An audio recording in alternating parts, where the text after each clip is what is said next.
Peace and paradise to all American Aborigines. Chief Holidays in the building. The truth is here.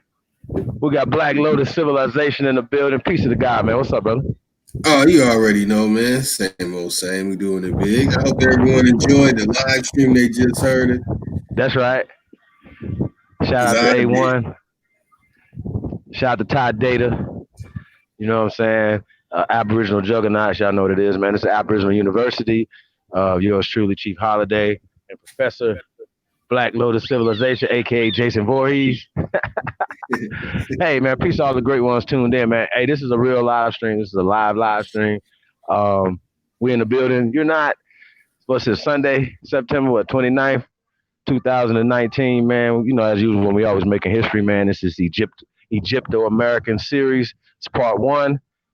So we're gonna be getting into a lot of that type of stuff. When I think that we have to, before we get into any archaeology or anything like that, we always have to get into words that we're presenting, right?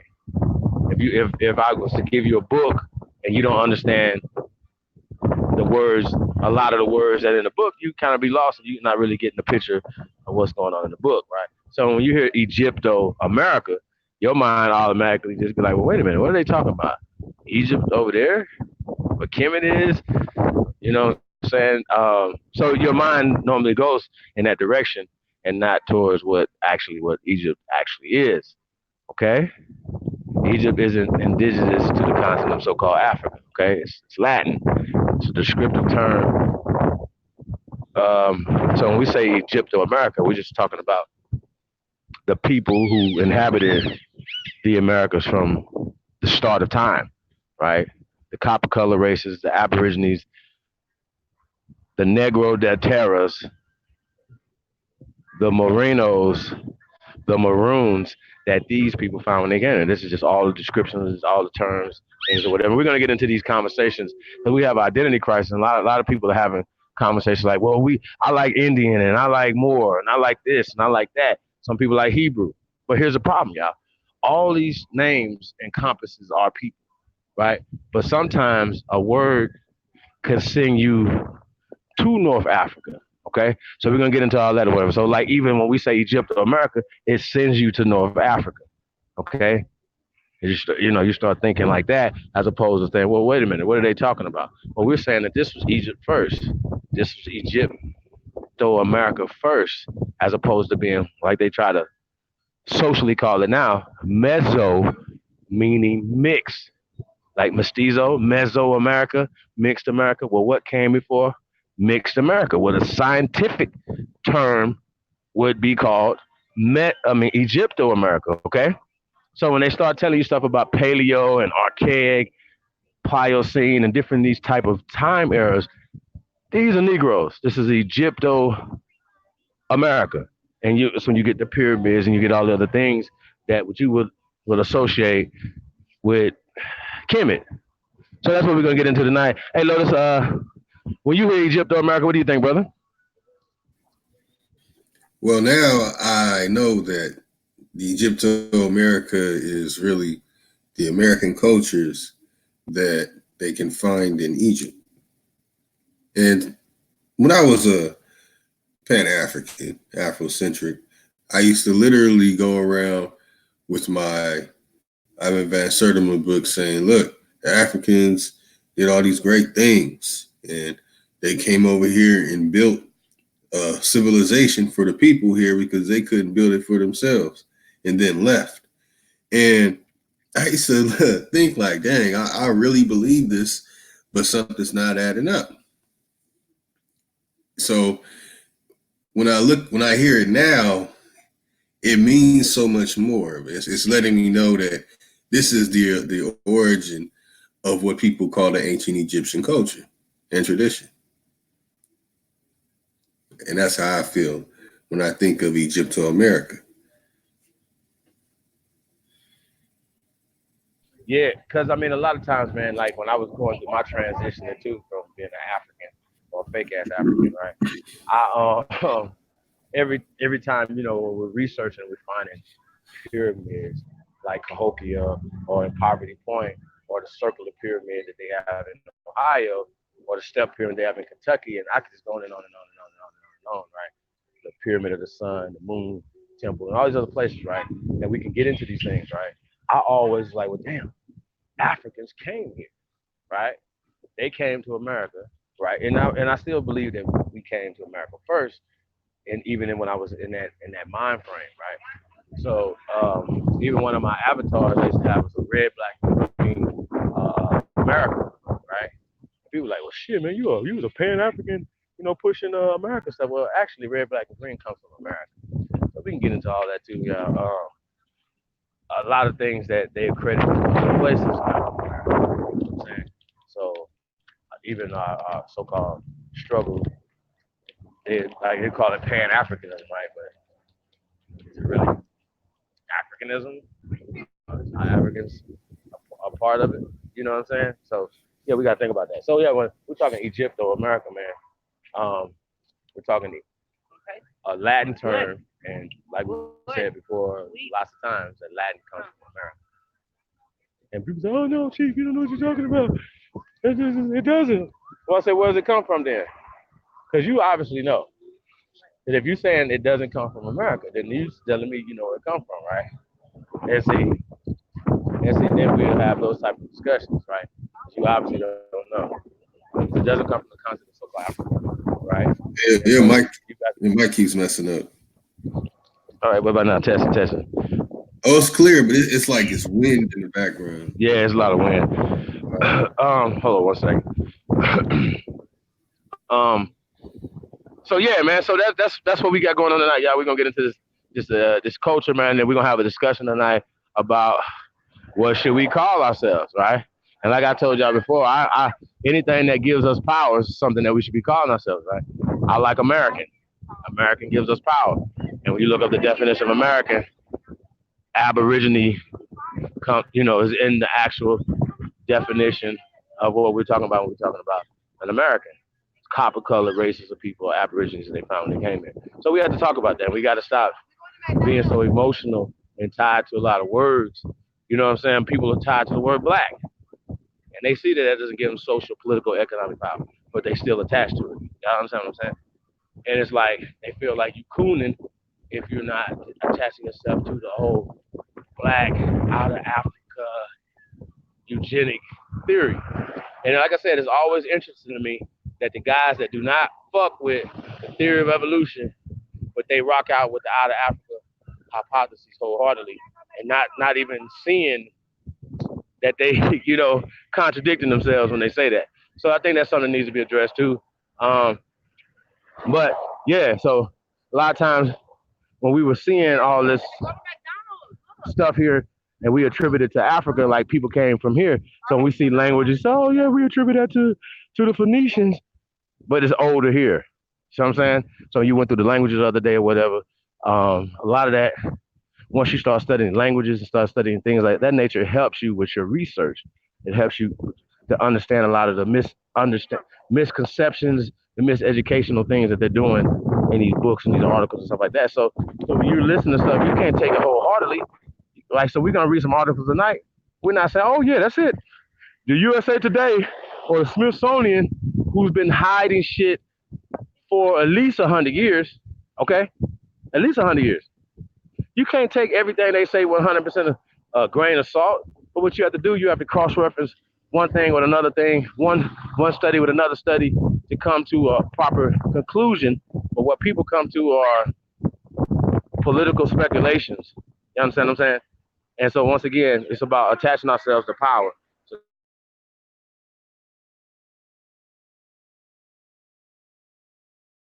that's why we have to stop That's right. Most definitely, we have to attach ourselves to power, literally. And for our brothers and sisters, it's time that we really get a grasp on that to know what power really is and what to do when we have it. See, this whole ADOS situation with give me reparations. When people would, if we had the reparations, would there be corporations coming out of it? Not saying it wouldn't, but I know majority wouldn't. The concept of thinking of having power, not knowing that money can be used, to start your journey to gaining power, something that we have to deal with. We have to use this economic system to the best of our ability and use it to get power. See, a lot of people get money, buy fancy things. Some people just save up for many generations. We need to create a system. Well, we're putting together a system where we can achieve this power, man. And that's what I really want personally for myself, Brother Chief. Yeah, that's what's up, bro. I mean, like I said, a lot of our social issues come from words. Literally, like, oh, color's not allowed over here, so they socially made you think that white ice is colder than your ice. Y'all understand what I'm saying? This is a social, political slave op. Okay, this is the source of power for people that you say are suppressing. And so when people are teaching from the suppressors playbook, I think I think it's amazing when you see people that are literally using eugenic techniques on their people that they say they protected. I just think it's weird, and we gotta address that too, yo. But when you hear fuckery, and I know y'all in the chat room, when you hear it, you like, oh shit, you can call it out and go from there. You know what I'm saying? But a lot of it is just word spell. So they like to use the word native. So we're gonna be talking about that tonight. A lot of times the people say, well, you guys want to be Native American. Some of us do. And that's word. Some of us want to go join Native American tribes. Some people think that's a part of a solution. And they push that on the community. That's cool. Some of us are renegades, right? So you have to have every part of the spectrum, but Aborigines came before Native Americans. That's a new social political constructed term, okay? And when they say Sub-Saharan African, you can easily put any other socially politically term right there that fits your needs or their needs. You understand what I'm saying? So that's what we're dealing with. Go ahead, brother.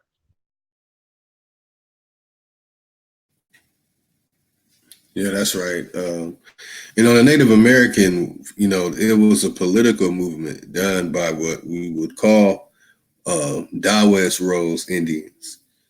I know it's a popular term, but I want to stop using the term $5 Indian. It just seems like a derogatory term. Maybe we need to approach it from a legal point so we could get a standing, because they created a thing that was definitely political and served them extremely. I think, do I have the picture up? Let me see if I can show the picture.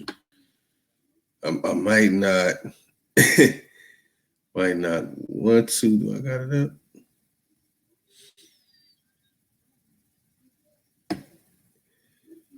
You know what? I'm not going to show that. So this is it was in 1975. We went over this a few weeks ago, I believe. In 1975, this phrase Native American was put in place to serve those of the Dawes roles. As mentioned by Dane and many others, the Dawes, that's just the letter D. So it's from A to Z. There's so many different roles. And this is connected to the Jewish Colonialization Association. Yeah. Waiting to go in and talk about that, because it's definitely connected to a lot of people coming over here and examine this story about Mongolians traveling, because we already have the Bering Strait. It's done. So the other story is 12th century Mongolians came by ships. So it's so much to this in conflict that needs to be resolved, and it can be sorted and explained simple and genuinely, without name calling, insulting of people's culture. And it's something that needs to be shared because those who are the naysayers, many Afrocentric or Pan-African, they seem to think that flashing pictures of, Mongolians is saying something. With all the monuments and structures, it's not their people, they say. They built it. They always say, we don't know. It came from the people before us. They were here. Now, they're saying that, but they're not asking. I mean, well, I can't say they're not asking, but when did they get there? So it's a conflict. The Bering Straits is done. It's called the Pseudo Straits now. So now we have the Mongolians traveling here in the 12th century. Okay. So after the 12th century, then we have the Jewish Colonialization Association. And this is something to talk about that's is key to a lot of the confusion. I wanted to share that, family. All right, I got you back in, Chief. Yeah, that's what's up. I want to, when we get a chance, to pull up the etymology of Egyptian, so people won't think we just, pulling something at the top of our ass as it being a descriptive term and not a race of fucking people. So, whenever you get a chance to get that through. But Oh yeah, we was talking about the Jewish what society? Jewish Colonialization Association. They were changed to. Yeah, they brought over 100,000 people from as far as Mongolia to the United Kingdom. So that's West Russia, East Russia, Europe, all the stands. You have a date on this? Yep. Let me bust it out and show it real quick. I forgot it by heart. I feel bad. I forgot it. I used to know it by heart. Okay, I know it's in the 19th century. It's 1891. And let me show it on the screen real quick. Yeah, 1891. They already had systems in play before that, but that's when they started bringing massive numbers of people. Were they coming through Ellis Island or they brought them through Angel Island? From the UK. They're bringing them from the UK and from the parts of Europe like Spain.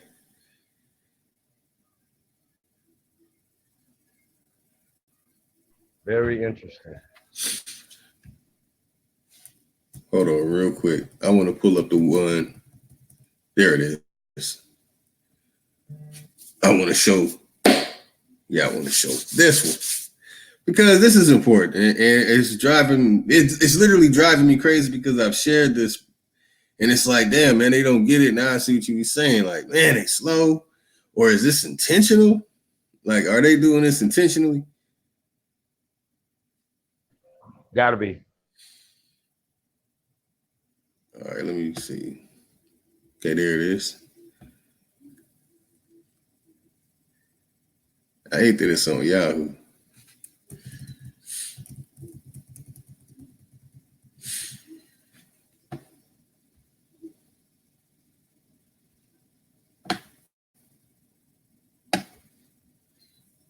All right, slow bus. Don't worry, we'll bring you back up.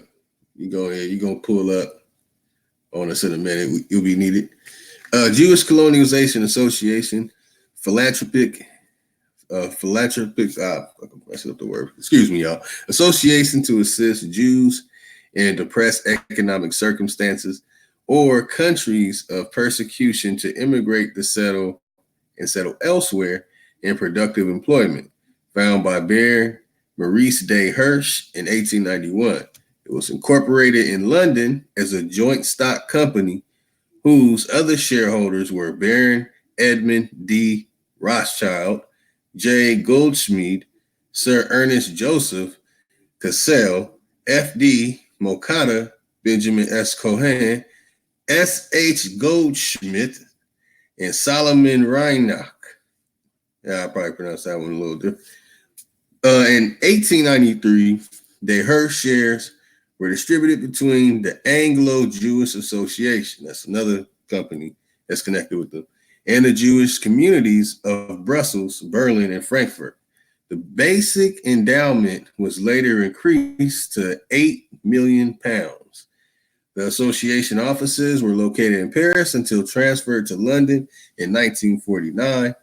That Hirsch was president until his death in 1896. He was succeeded by Solomon Goldschmied, Narcisse Levin, 1896, 1919, Franz Philipson, 1919, 29, Lionel Leonard Cohen, 1929, 34, Sir Osmond D. Avigdor Goldschmied, 1934, 40, Leonard Montefiore, 1940-47, and Sir Henry, saying, well, anyway, let's get to the part.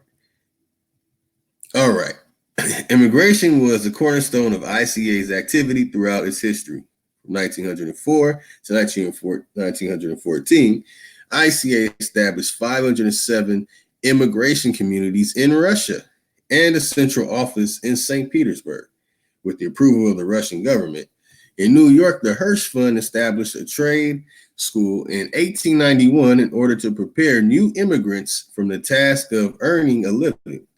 The large-scale immigration into America is the early 20th century-led ICA and the Jewish Agricultural and Industrial Aid Society jointly to establish the Removal Committee. The organization linked immigrants in America with their relatives remaining in Europe. Information bureaus sprang up all over Europe, and by 1912, the Removal Committee had helped over 70,000 immigrants. In 1922, this organization was dissolved after World War I. Many countries closed their doors to immigration, and new conditions demanded a new machinery. ICA's initiative led to the creation of immigration societies in Canada, Argentina, and Brazil. So you see them dudes down there with the lip plates. All right. So in 1921, ICA called a conference in Brussels and in 1922 in Paris for the establishment of a United Immigration Association. The conference failed. I hope I'm not reading too fast, everybody.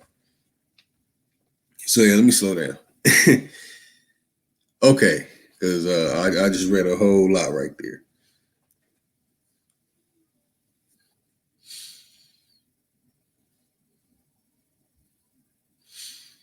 All right. The conferences failed, but in 1925, the United Evacuation Committee was formed by ICA jointly with Amig Direct and the American Jewish Joint Distribution Committee. In 1927, YAS, Hebrew Sheltering and Immigrant Aid Society, ICA and Amig Direct founded a new association, HICCUM, which had established 57 communities in 21 countries by 1937. In 1928, ICA formed an immigration bureau in Moscow to supervise immigration from Russia, and at a joint instigation of ICA, all the private organizations dealing with immigrants jointly set up a committee of their protection with the seat in Geneva from 1933 to 1939. I read that wrong. Pardon me, y'all. From 1933 to 1939, ICA spent 800,000 pounds on immigration of Jews from Germany. See, and that's before. How is that before the Holocaust? Hold on, man. Y'all don't hear me. All right, so Eastern Europe. Let's get down to the important parts. Let's get down to the numbers. Okay, that's 1898. By 1930, due to ICA's efforts, 43 of the former colonies had been reestablished and supported a population of over 30,000. In the late 1920s, ICA also successfully established a few thousand families on 50 new colonies founded on land provided by the government in South Ukraine. So in Poland, founded and supported 8 agricultural cooperatives, and by 1930 had purchased some 250,000 hectares of land from the enlargement of existing small holdings. In Romania, ICA repaired the wartime damage and in 1930 established a new colony in southern Basarabia. So, all right, let's get down to the America. This also gets into the cooperative loan and savings bank. So, but I want to show, here we go. All right. Look at the numbers. From 1905, the Russian government allowed their unrestricted development and their spread rapidly flourishing until World War I. By 1914, 680 such funds, with over 450,000 members, and covering a sum of 40 million rubles. So had been organized and financed by ICA. A pioneer in this field, ICA resumed this work in 1922 in conjunction with the American Jewish Joint Distribution Committee. Creating in 1924 the American Joint Reconstruction Foundation. Its main aim was to continue to prepare for the pre-war work by supporting existing credit funds and creating new ones. So let's get into their finance. So I'm going to skip through their finance part. Here we go. This is what I want to get to. In 1889, ICA aided Jewish immigrants in Argentina who purchased approximately 100,000 hectares of land in Santa Fe. They established the colony of Moiseville and created a number of new settlements in the province of Santa Fe, Entre Rios, La Pampa, and Buenos Aires. Mainly before World War I, the colonists were given equipment, instructions, and credit, and a network of schools was established. It's funny they talk about credit so much. It kind of sounds like Garfield. Okay, so by 1930, the peak of ICA settlement in Argentina, over 20,000 colonists farmed approximately 500,000 hectares of land, nearly half of which was owned by settlers who became independent. Progress was hampered by insufficient land for extensive cultivation and an unfavorable location of many of the colonies. The settlers attacked the system, which permitted the repayment of debts and independence only for a long period of time. All right, so, okay, let's see what else we got. During the 1930s, several hundred families. Yeah, I got you, Chief. Well, I wanted to say too, like this is like the early 1900s, Yeah. and Buenos Aires was almost Jerusalem. Okay, they almost made that Jerusalem. Let's put that on the table right now for y'all, so y'all can understand. They almost made Buenos Aires Jerusalem. So when y'all was talking about the Holy Land, y'all almost was talking about here in America. So I just wanted to put that out there for you guys. Go ahead, brother. It's very interesting. Oh, and those other locations too they are Holy Land. Oh yeah, absolutely. But we're reading about that. Oh yeah, that's a whole nother history lesson right there, y'all. Yeah. A more recent history. And this is also before World War II, by the way. Yeah, exactly. So what's up? Why are you're all fleeing before the real kickoff of what they say they allegedly say Hitler did? All right.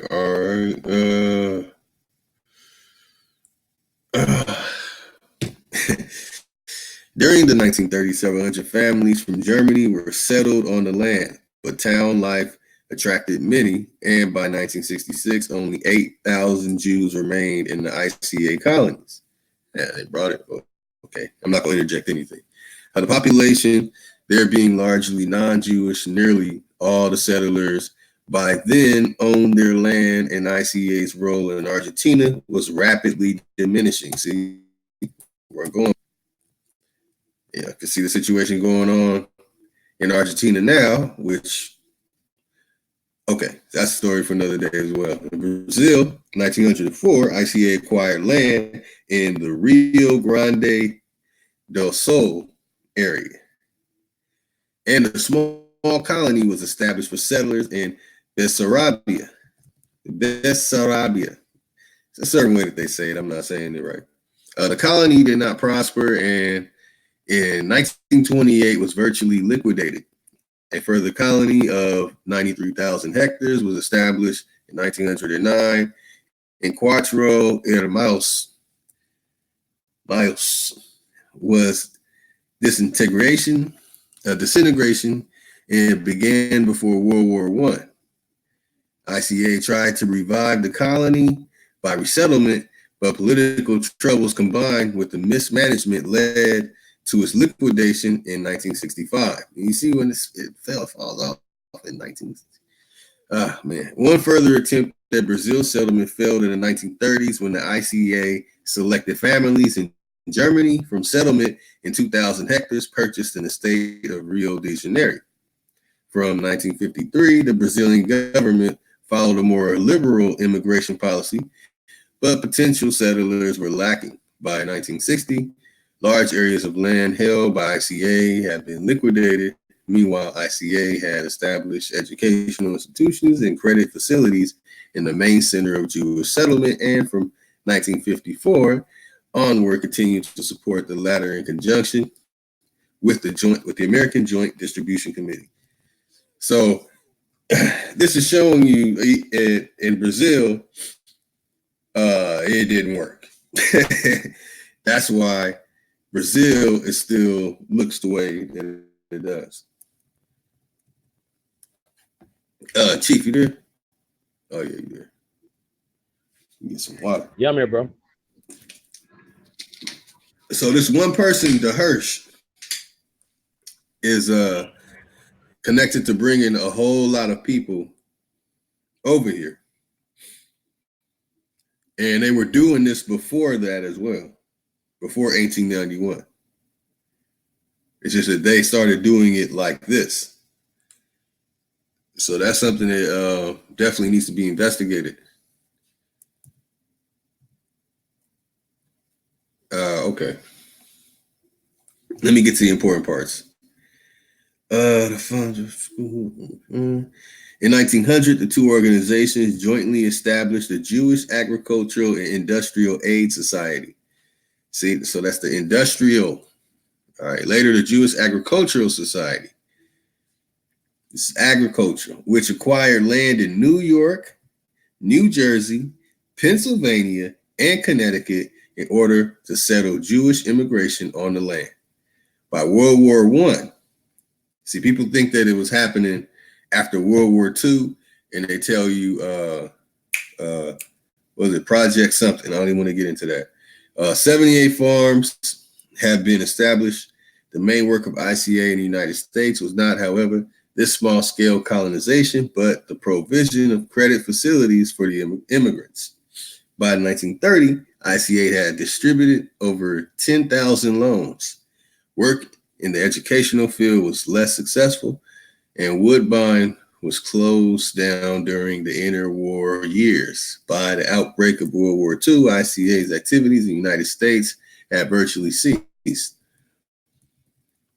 Now, the people who are called the Inuit or Inuit, right? This is the ones that I did find out, and I really didn't want to talk about it because I don't want to get into the battle of going back and forth with any Inuits in Canada. But this is very interesting.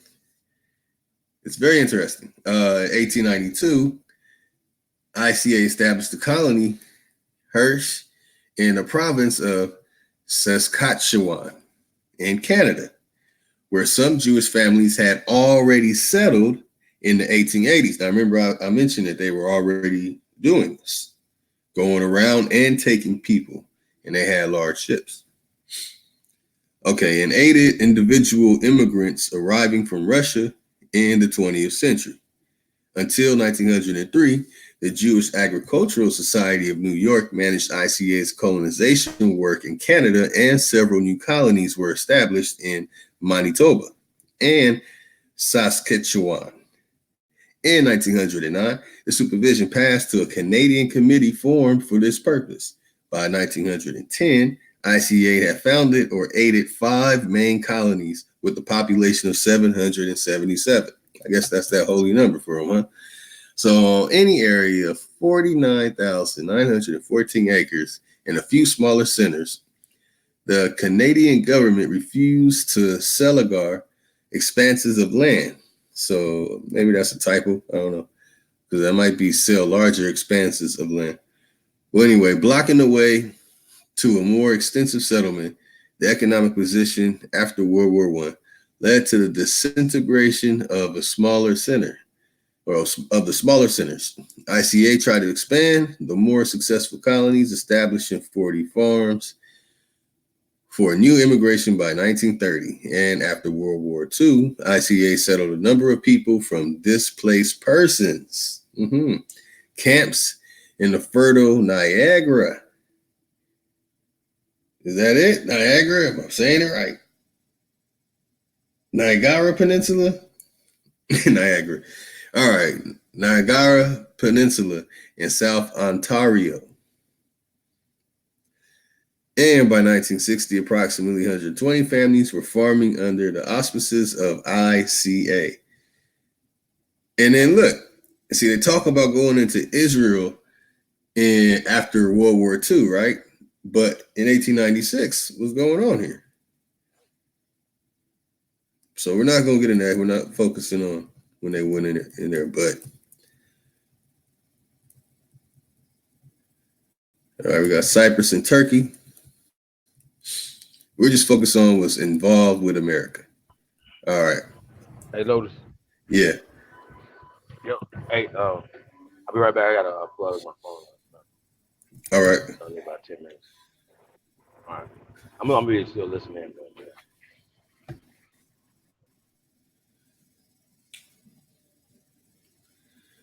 All right, y'all. Y'all could find that on the Jewish Virtual Library. Now, there's more to that. There's so much more to it. On this site, you also have the Alliance Israelite University, which is going to take you to the starting point. And I'll share that one too.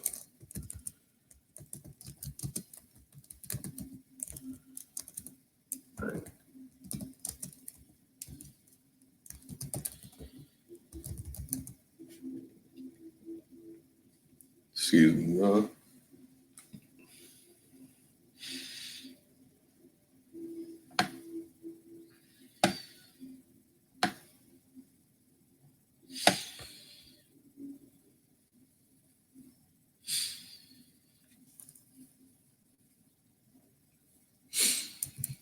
So when you hear our brother Dane Calloway talking about the education system being created by Khazarians, and people are fighting that because they kicked off the Pan-African Afrocentric, curriculums. And these are sources to the people who financially supported it, who made sure that it did happen. These are the organizations and, companies that were behind them.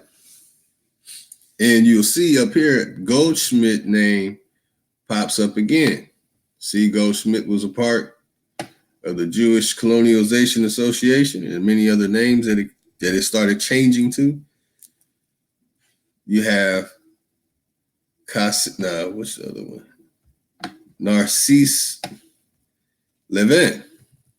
Let me show y'all something, man.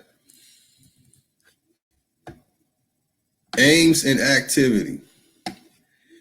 Its aims, as expressed in its statutes, have been implemented under changing historical conditions. And it's the word play in that is so amazing. They're changing historical conditions. So these, ever since its establishment, have influenced the scale and direction of its activities, conducted mainly in the diplomatic, social, and what do we have here? Educational spheres. That's right. The Jewish communities. All right. So this is from 1880s. But guess what? During and after the 1860s, the alliance made repeated appeals to obtain improvements of the legal status of the Jews of Serbia and Romania, based in the case on paragraph 46 of the 1858 Paris Convention. Y'all start looking this stuff up, man. Look these things up, please. I'll show you the importance and the connection to us. So, okay. Again, we see the Anglo-Jewish Association right here. So I'm showing you all the connections, man, in case they think it's some conspiracy, right? Now, Switzerland, they have a major hold on the economic systems, so-called whoever can go put a bank there, no one can touch them. Well, you got to look into what banks. Well, who run those banks? The Jews of Switzerland. All right, carrying on. Peak of the alliance diplomatic activity was during the Congress of Berlin, 1878. See Berlin Congress up. I know. I know. When Chief gets back, he's gonna be like, "What?" Yeah, man. I told you I knew about it. Okay, so the conjunction of the Joint Foreign Committee of the Anglo-Jewish Association. So everything's popping all back up, y'all. So trip on this. Take a trip with me. All right. Sultan of Morocco during the Madrid Congress of 1880. So now they're working with the Sultan of Morocco. You know what I'm saying? They're interceding. Okay, peace conference of Versailles after World War I, and alliance peace of Poland, Hungary, Romania, and other countries affected by the peace treaties. So that peace treaty, okay, it acted independently of the Comité des Délégations Juives. Since the alliance opposed both the concept of national minority rights, minority rights of the Zionism. Okay, it's not a conspiracy, everyone. And look, I already went over. We just went over that information, and look what I have here in the Alliance Israelite University. Yes, y'all, it's not a conspiracy. I didn't make this up. You're seeing it right here. Let me, oh man, apologies, y'all. I didn't even know that.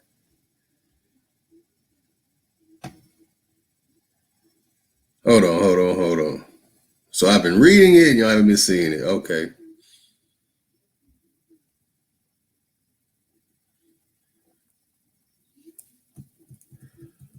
All right.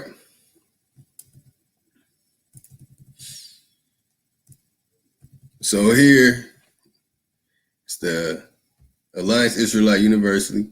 I shared this with the family before. I hope everyone remembers, so you'd be familiar. The key is that we went to the Jewish Colonialization Association, and all these names pop up. Okay? And the same association and organizations and committees are popping up. All right? And this is something that I want people to pay close attention to. I shared it before, and it's a little off topic, but I just want to share it again. Okay? Okay. Before, people were walking around saying Metanech, they were saying Metanech, the Metanech. All right? But before they were calling it Metanech, there was a man called Charles Netter. That's right. Charles Netter. In the Netter family, you see the star? Okay, that's an asterisk. Asterisk. It's a reason why there's asterisk by the names. Okay? That Netter family. So when you have the Kemetic West African confused brothers, and they use the terminology as Netter meaning something, that's all you're calling them. Him right here, Charles Netter. That's right. story about him another day. You won't believe the connections he has to this. You're gonna get some of it. So anyway, let's see. Suffering, yeah. Let's get down to where I was. Over here, I showed, the names. All right, went over the aims, where they want to change the historical conditions. Can't see the chat, by the way, y'all. So honorable admiration to my brothers and sisters of the feather in the chat out here, over here, bringing the information, showing that when you hear Lotus say that, oh man, they brought a lot of people here, but it didn't happen until the mid and end of the 19th century and early 20th century. And so once again, we're here showing you. Again, okay? So right here, as I was explaining the Switzerland situation with the banks. Here, the peak period of the alliance diplomatic activity was during the Congress of Berlin. All right, 1878. Many things connected to it. And we have the Anglo-Jewish Association. All these things are all connected with the Jewish Colonization Association. All right, we have it acting independently of the Comité des Délégations Juives, or Juives. There's another, I think it's wives or some way to say it. Since the alliance opposed both the concept of national minority rights and of Zionism. As I mentioned earlier, it's not a conspiracy. So I'm not saying the Illuminati is about to come get you because you just read this. I'm not saying anything like that. And here goes the key part. Assistance to immigrants. And notice that they're spelling it this way. All right, man. The alliance began to provide assistance to Jews who wish to leave countries where they suffered from disabilities in 1869. Now, I want to get into this, and I want to start breaking this down, but it's like I'm going to find a way to make it real simple that even a 5-year-old could understand it.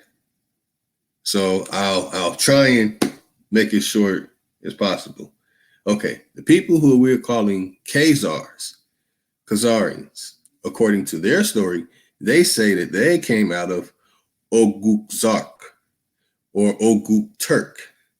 And if they say, there's some couple other names, and they say that area is what is now called Mongolia, southern parts of eastern Russia, wrapping around that's where they claim, according to their records, Khazarian, Ashkenazi, where they come from and migrated out of.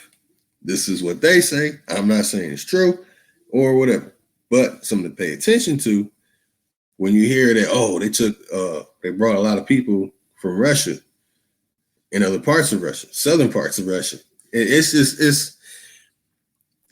not reaching for historical straws. All right. We have the facts and evidence, and the people who are controlling the ships that are taking all these people from these other places. Now, why can't we get this for the transatlantic slave trade? Especially when all the records, the docks, was all gathered. Whoever came and docked, whoever hit that port, whatever that they shared that they had, or whatever was documented. I'm not saying there was never no sneaky anything or whatever. I'm not saying people did it like that, but there were some people who were observing and watching it and taking notes. So why don't we have these other? We just get stuck with it. What Chief says, we get stuck with Kunta. So assistance to immigrants, let's get to it and let's read the important parts, okay? Like, see the date? It says 18, what was that, 90? 18, towards the end, but you have the date 1869. And it's talking about mainly Jews from where? Russia.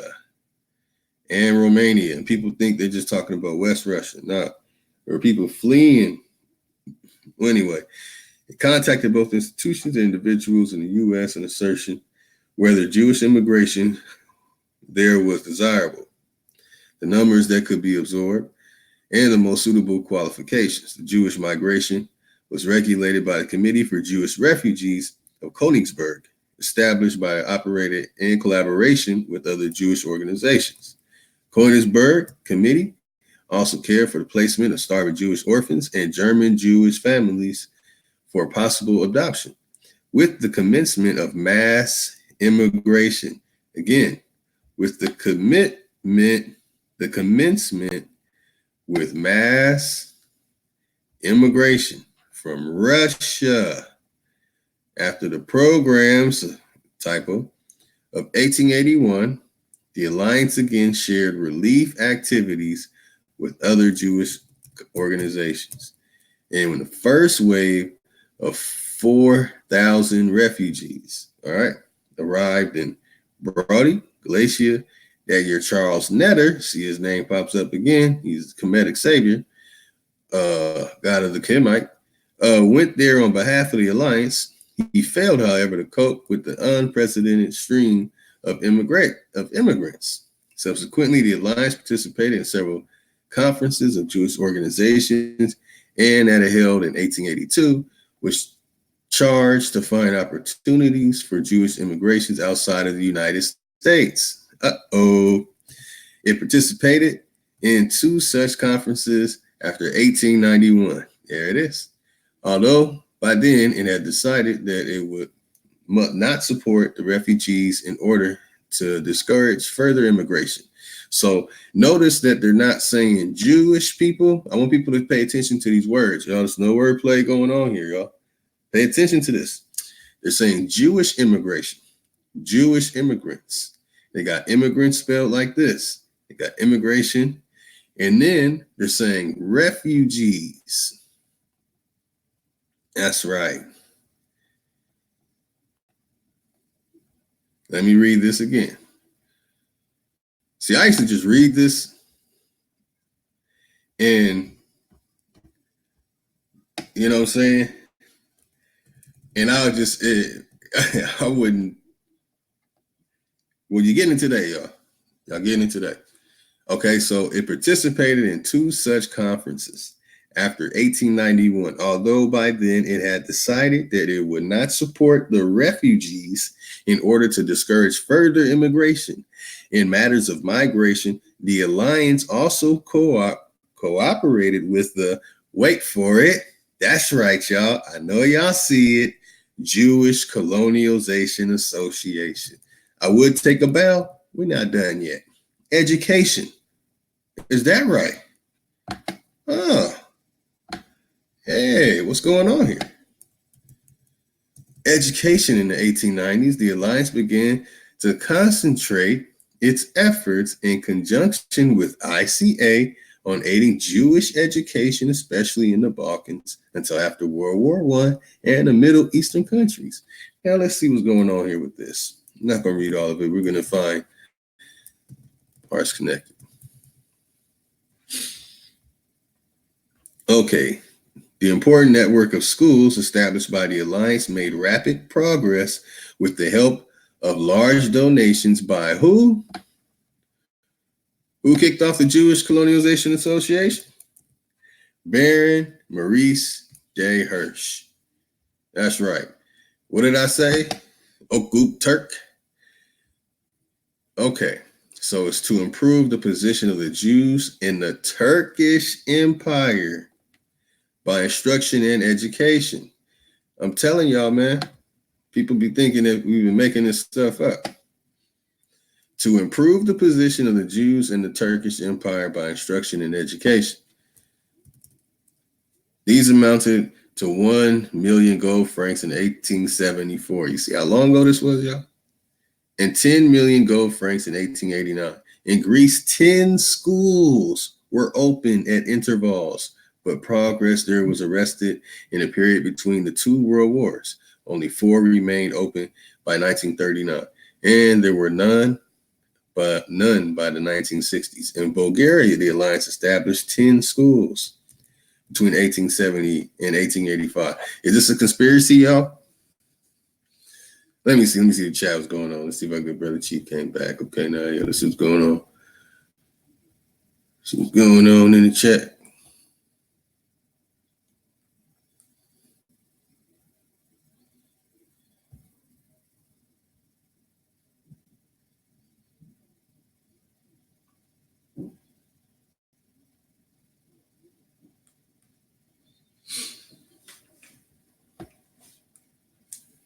So you see all these schools popping up in Europe.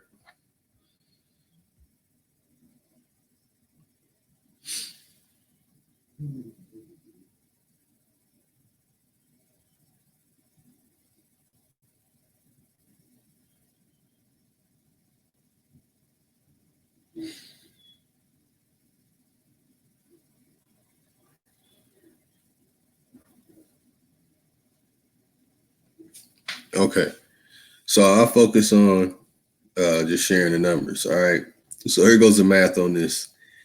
So they start in 1874, but you also got in 1870, right?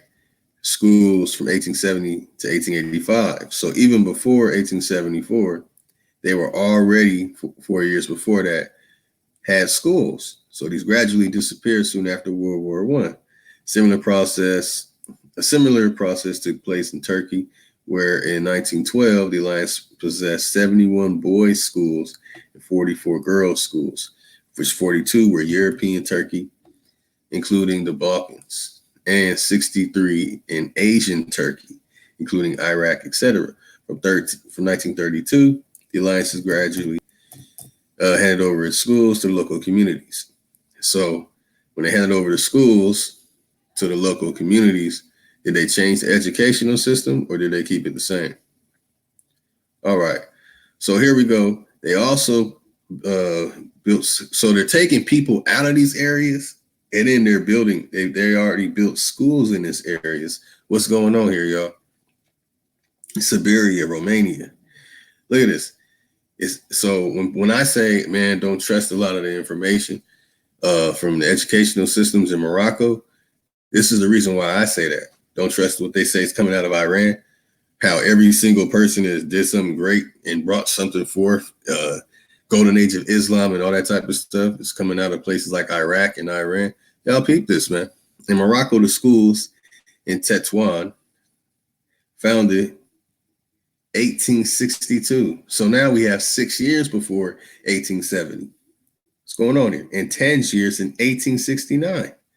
Were followed by schools in 5 major cities, 1873, 1902. So y'all thinking it's only the educational systems in America. No, the educational systems in these places I'm reading to you right now are all fabrications. And all the stuff that these Pan-African Afrocentrics purport and put out is backed by this. They're backed by this system.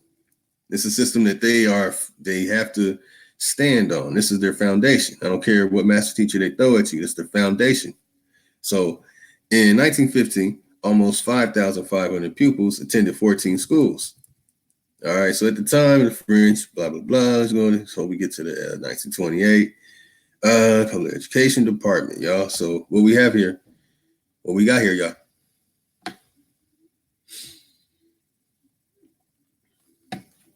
At that time, the French administration began to take an interest in these activities, and the agreement was concluded between the local government and the alliance in 1928, whereby alliance schools were placed under the strict control of the public education department, and were also assured of effective material support. So everyone look that up. So I'm giving y'all some homework today. Public education department. The network of the alliance henceforth became an integral part of the social and educational activities conducted in the proctorate. The alliance social relief activities combined with the educational movement to improve the living conditions of the pupils from the Mela. In 1939, 45 schools in Morocco. Let's see, the alliance continued to World War II. Okay, the increase in the tenants being mainly in the large urban centers of Marrakesh, Fez, Rabat, and Casablanca. So there you go. Education since they run it still to today, man. I don't think they don't. And well, anyway, I'm not gonna go all into that. So let's see. Here we go.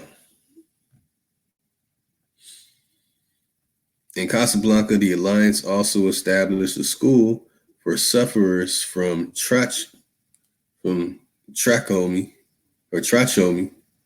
as well as an institute for the deaf and dumb, in collaboration with ORT and the American Jewish Joint Distribution Committee. You see how it pops up again? In Tunisia, Afrique. The Alliance opened in first school in 1878. By 1960, there were 2,150 pupils in elementary schools, 700 in secondary schools, and 76 in commercial classes run by the Alliance. An attempt to open a school in Beirut in 1869 was unsuccessful, but later several schools were established. So, all right. For the comedic heads. See, I'm showing everywhere. I'm not just showing the stuff in America on this one. Now look. In fact, let me get it from here. In 1960, the school network of the Alliance in Iran had 15 schools with a total of 6,200 pupils, the greatest concentration being in Tehran. In the provinces, all Jewish children attended Alliance schools. In Eras, Israel, the Alliance Agricultural School at Mikvah, Israel, was opened by Charles Netter in 1870. In 1882, an elementary school was opened in Jerusalem. Other schools followed in the important towns. In Egypt, the local communities carried out the educational work on behalf of the Alliance. So anything coming out of Egypt that was considered something educational, institution-wise, agricultural, architect, Egyptologists. Yes, that's right. Oh, in Egypt, the local communities carried out the educational work on behalf of who? The Alliance, Jabari, by gradually taking upon themselves the responsibility for the local schools. Very interesting. All right, so after the liberation of the Alliance, the assistance from American Jewry resumed its normal activities again in Paris. All right, so let's pull up.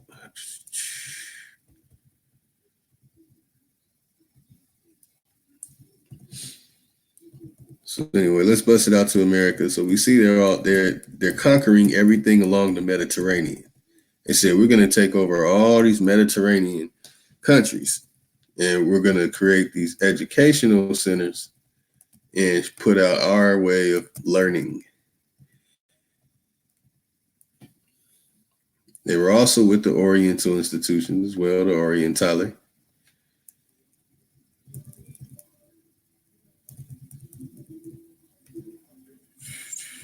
So they conquered North Africa's educational system with no fighting at all.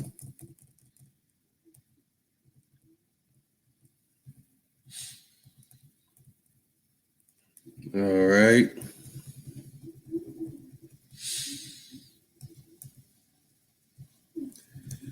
Fine. The AIU also has a College of Jewish Studies focusing its activities under the direction of Shmuel Trigano on the in-depth study of Jewish thought and the various expressions. So, yeah, they're kicking off the Jewish stuff. Oh, man.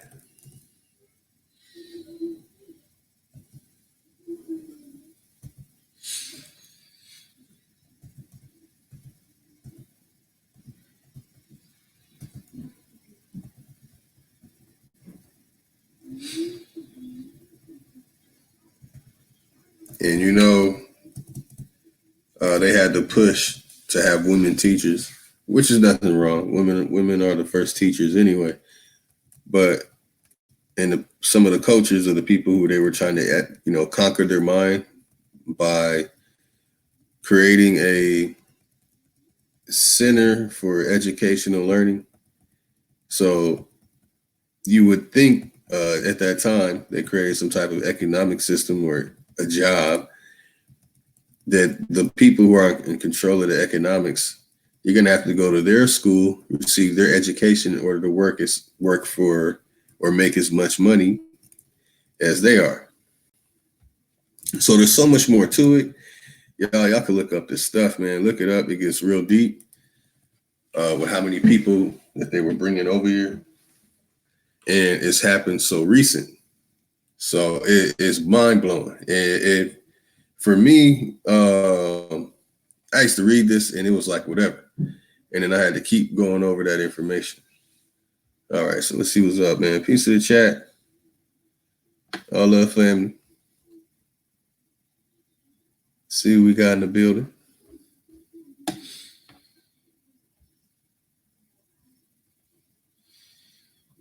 We got Ankh and his doppelganger in the building.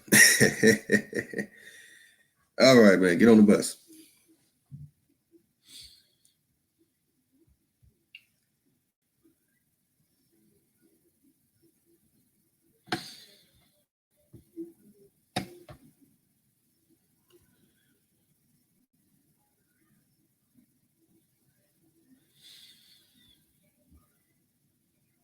All right, now, okay, let me share. We have two brothers who are supposed to be on here. One goes by the name of Ty Man. I think that was the brother or the other one that came on that posted the first comment on the video. The other brother is, what's the brother's name? Reno Gambino.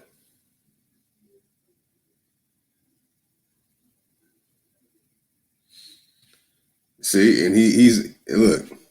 Hey, can I show that? I forgot to check.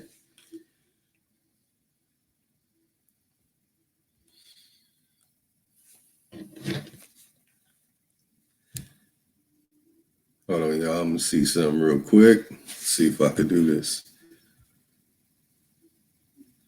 Because y'all said that y'all were gonna come on. So don't continue to send me stuff on Facebook.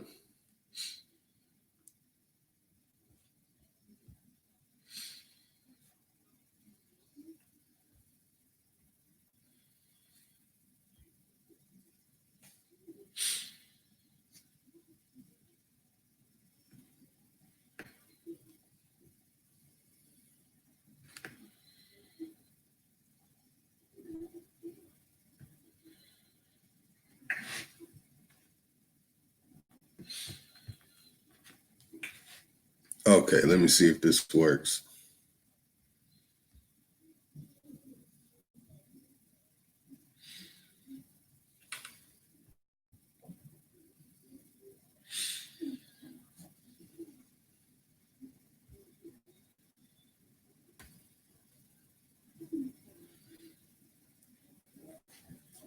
All right, hold on, y'all. So far, it looks like it. See, I ran this test before. Oh, yeah, look at that, y'all. We have Facebook. Okay.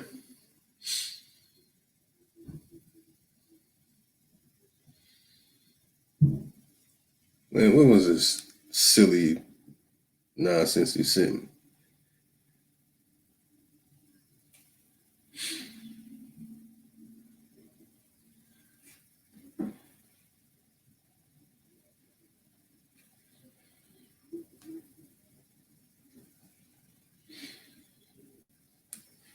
Okay.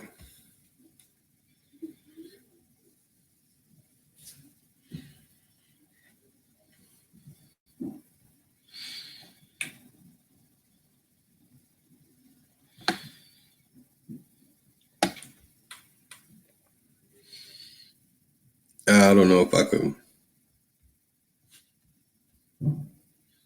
Okay, maybe y'all can see it.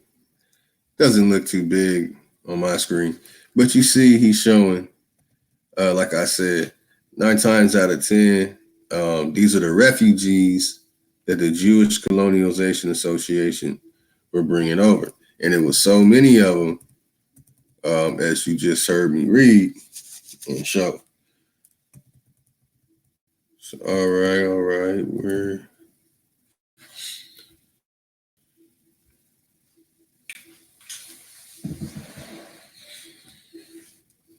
Okay, so I'm telling them, come on, man.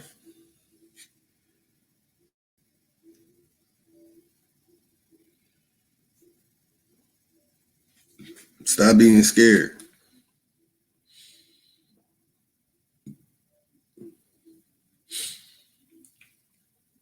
See, they don't even know what they're talking about. They don't understand what someone's saying. And I make my words real simple. So one's saying, talking about West Africa, and they're upset. See?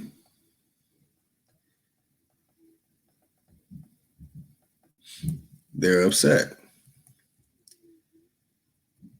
So they're trying to say the Olmecs are West African. Okay, same old same. Dude upset because I showed him. Look at that, man. And that's why I said y'all Indians and y'all know it. So now they mad. So anyway, man, what y'all waiting for? Patah, man, and Renee Gambino. Yeah, we see. Come on, man. You said you was gonna come on. You're gonna give us and the audience a major awakening and some work. So anyway, let's see what's going on in the chat.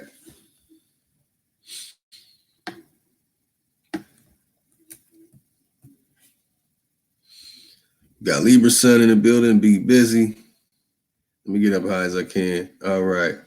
Big Chief in the building. Oh, the most dangerous enemy in medical industry. Doctors, particularly navigated by social services and Medicare Masonic Hub for carrying out assassinations and aided by mafia doctors. Ooh, true historian is a doctor. That's right.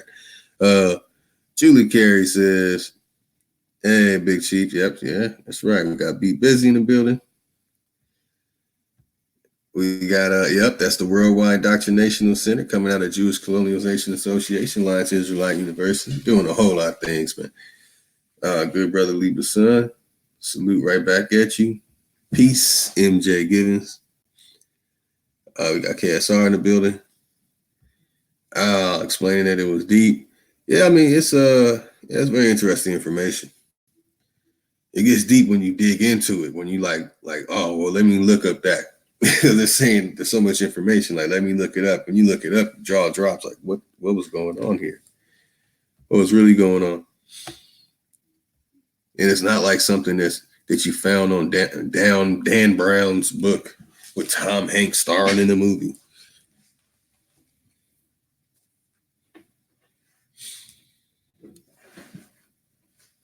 Or someone levitating in the bush. All right. Got Renee Leona. KSR. New name I haven't seen. Good brother Chief. Hey, Chief, man, where you at, man?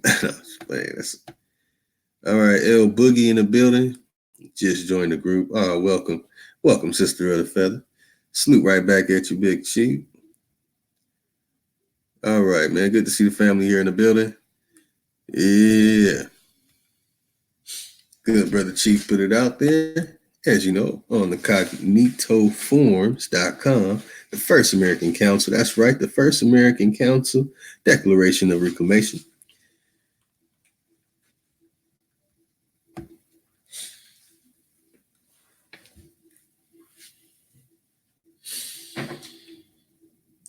Let's let that stick for a moment.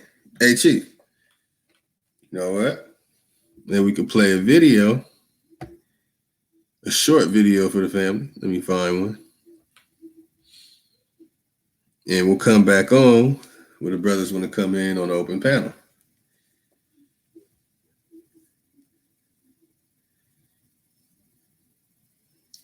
Yep, the source is from the Jewish library, the Jewish virtual library.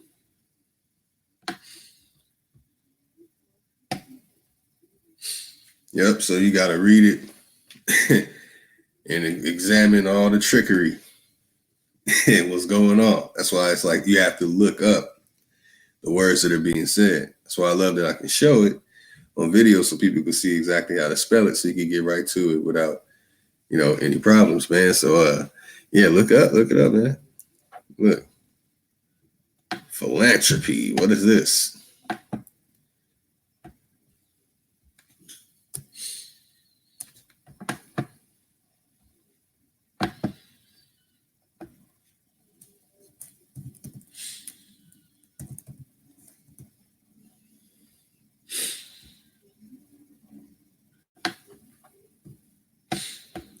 Of a person or organization seeking to promote the welfare of others, especially by donating money to good causes, generous and benevolent. Ooh.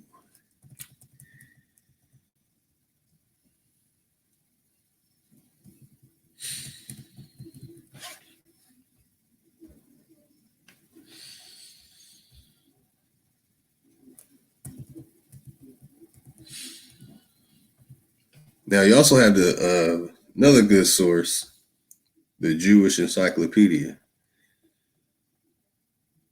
I'm telling you, these things will show you that they literally created all this educational stuff. So people talk about being scholars.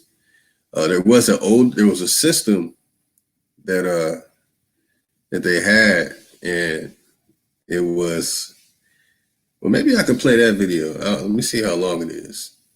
It might be too long though, because yeah, they put this educational system together, and there's a video I did about the takeover of the Royal Society in 1711, and it's after 1711. The things that happened then is how these things happen after 1711. Then you have just look at all the wars, capturing of things, the way that what we call slavery was happening to the indigenous inhabitants of America. That's what Aboriginal is, by the way. And it's a lot of this stuff is happening after 1711.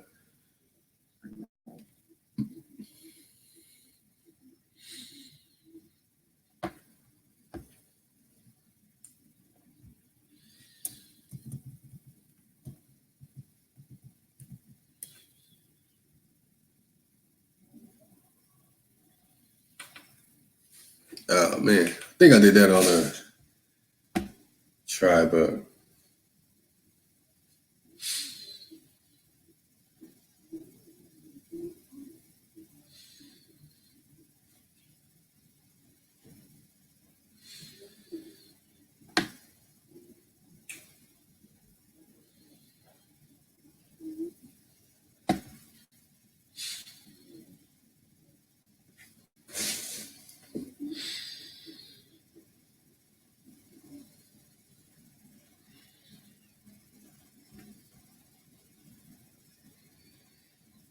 Okay.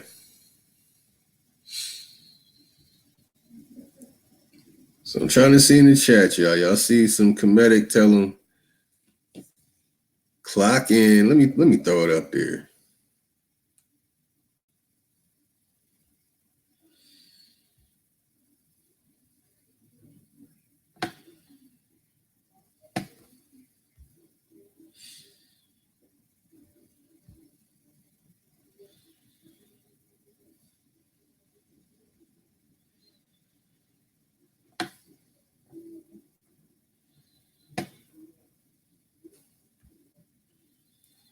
Man, click the link, clock in, and get that work. Hashtag that. You're going to come teach the Aboriginal brothers and sisters of the feather about ourselves. We would love to have you come on and teach. We know y'all probably sneak watching, like our good brother Ty Data says. They'll be on there sneak watching.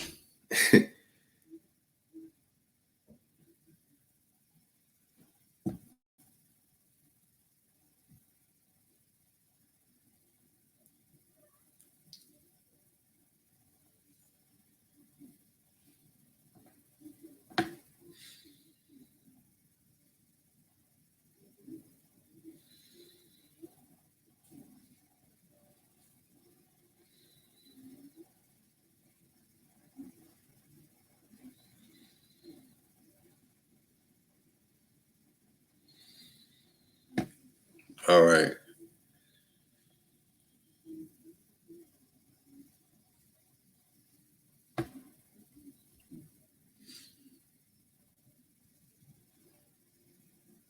All right, let's find this video.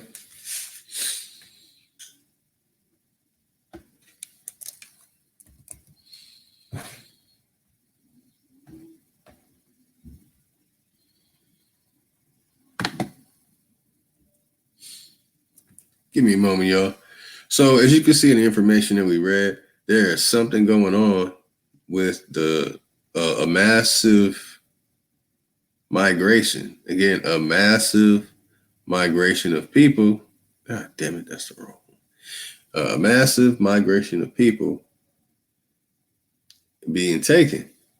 Now you see it all through. It says Jewish people, Jewish immigrants, Jewish people under distress before the Holocaust somehow, going to all these places, and refugees saying we might not be able to help all the refugees. What was going on?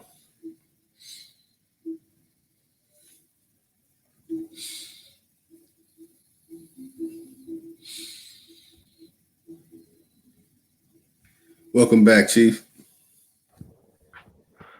Jason Voorhees, aka Black Lotus Civilization. Yeah, man. Very interesting information, bro. Um, I can't help but to, just think about the NAACP.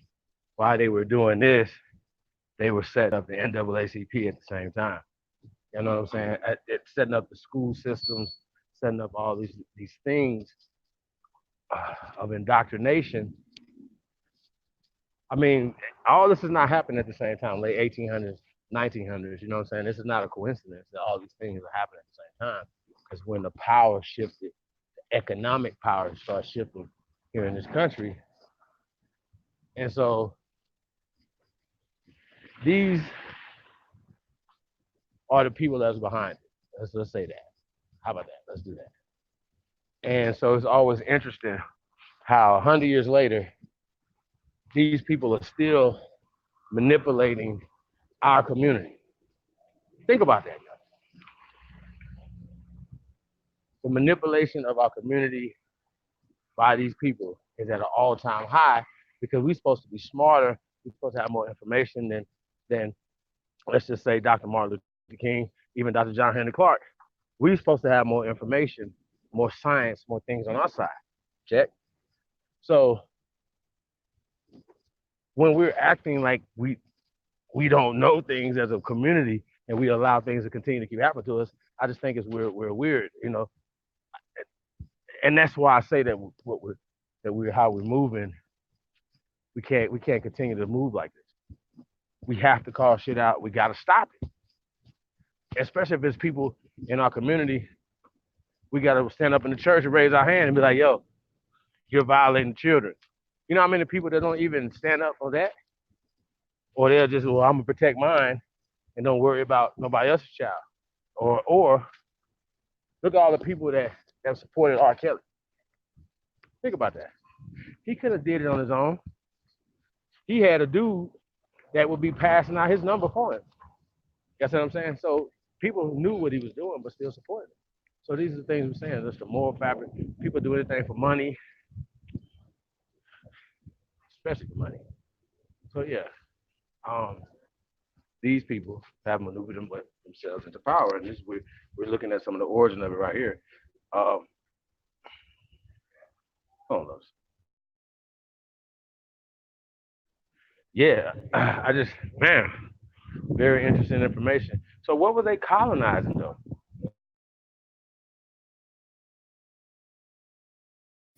Man, it's actually weird that they even have that word in there because all they did was take people from one place to another place. But you know what's very interesting? It seems that they were taking people to Canada, United States, Brazil, and Argentina.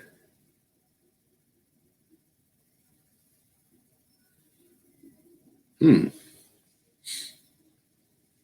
So were they colonizing an area and then bringing in a bunch of people?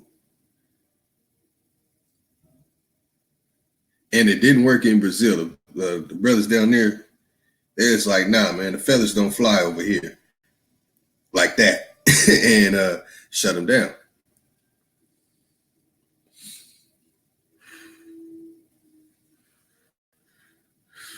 So it looks like they colonized the educational systems. So they colonized in the minds of the people. I mean, it's deep. It's deep, Chief. Oh, It's and then it's they were deep. colonizing different land. Yeah, that's real super deep, bro. Um, And look who's behind it, Rothschild. of Who course, runs the money? Who runs the money? Uh,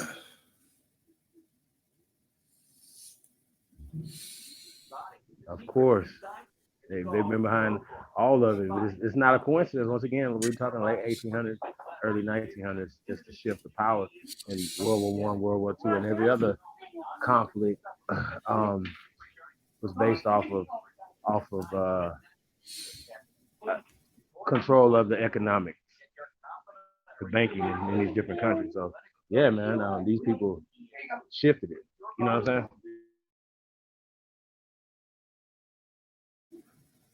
that's right. And we can see how they obtain their power. And you know what's crazy? Fact. It's literally saying they obtained it here in America. It seems like all their PowerPoints and their real establishment of the foundation ends here in the Americas. Damn, from Canada down to Brazil and Argentina. And it wasn't Brazil when it fell apart. They had to flee. So where did they go?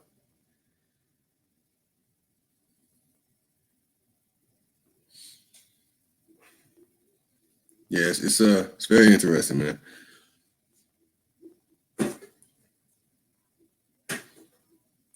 Yeah, I feel that I feel personally. See, what I want to do is re-examine this information, man, so I can find out what exactly were this colonialization. Like they called it colonialization. Like damn, they didn't say like an American colonial society, a colony society. It's colonialization. Like damn, I had to put the Asian on it, huh? Yeah, something's going on here. I mean, we talk about this a lot when we say that, you know, uh, your mind being colonized is actually worse than your land being colonized because they could get you to believe certain things and then work on their behalf.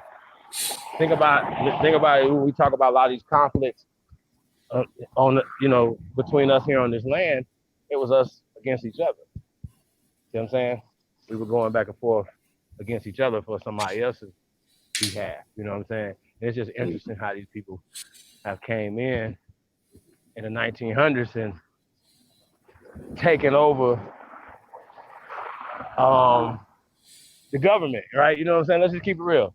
You know what I mean? And it's always interesting. Like I like watching like 24 and you know movies that kind of get into the, how these people are trying to take over, or how they were getting into manipulating or clandestine groups that were manipulating the government and things of that nature, whatever. They're just telling you about what things that happened in the past in a more modern way. Like, you dig it? I mean, Yes, that's really what they're doing, literally. From assassinations, attempts, and assassinations that have happened with leaders and things like that. Oh, y'all not gonna work the way we want it to work. Oh, okay. One magical bullet did all of this. Oh, we're gonna tell that story. Everybody believe it if we say it enough times. Really? One magical bullet did all this? Come on, y'all. So that's what we've been dealing with. And it seems like nobody's gonna step up and be like, yo, well, here's the truth. Here are the people responsible for this. You know what I'm saying? So even when we talk about the eugenics society, we talk about all these different societies, all these clandestine groups who are working Yes. against our people. They are literally working against our people.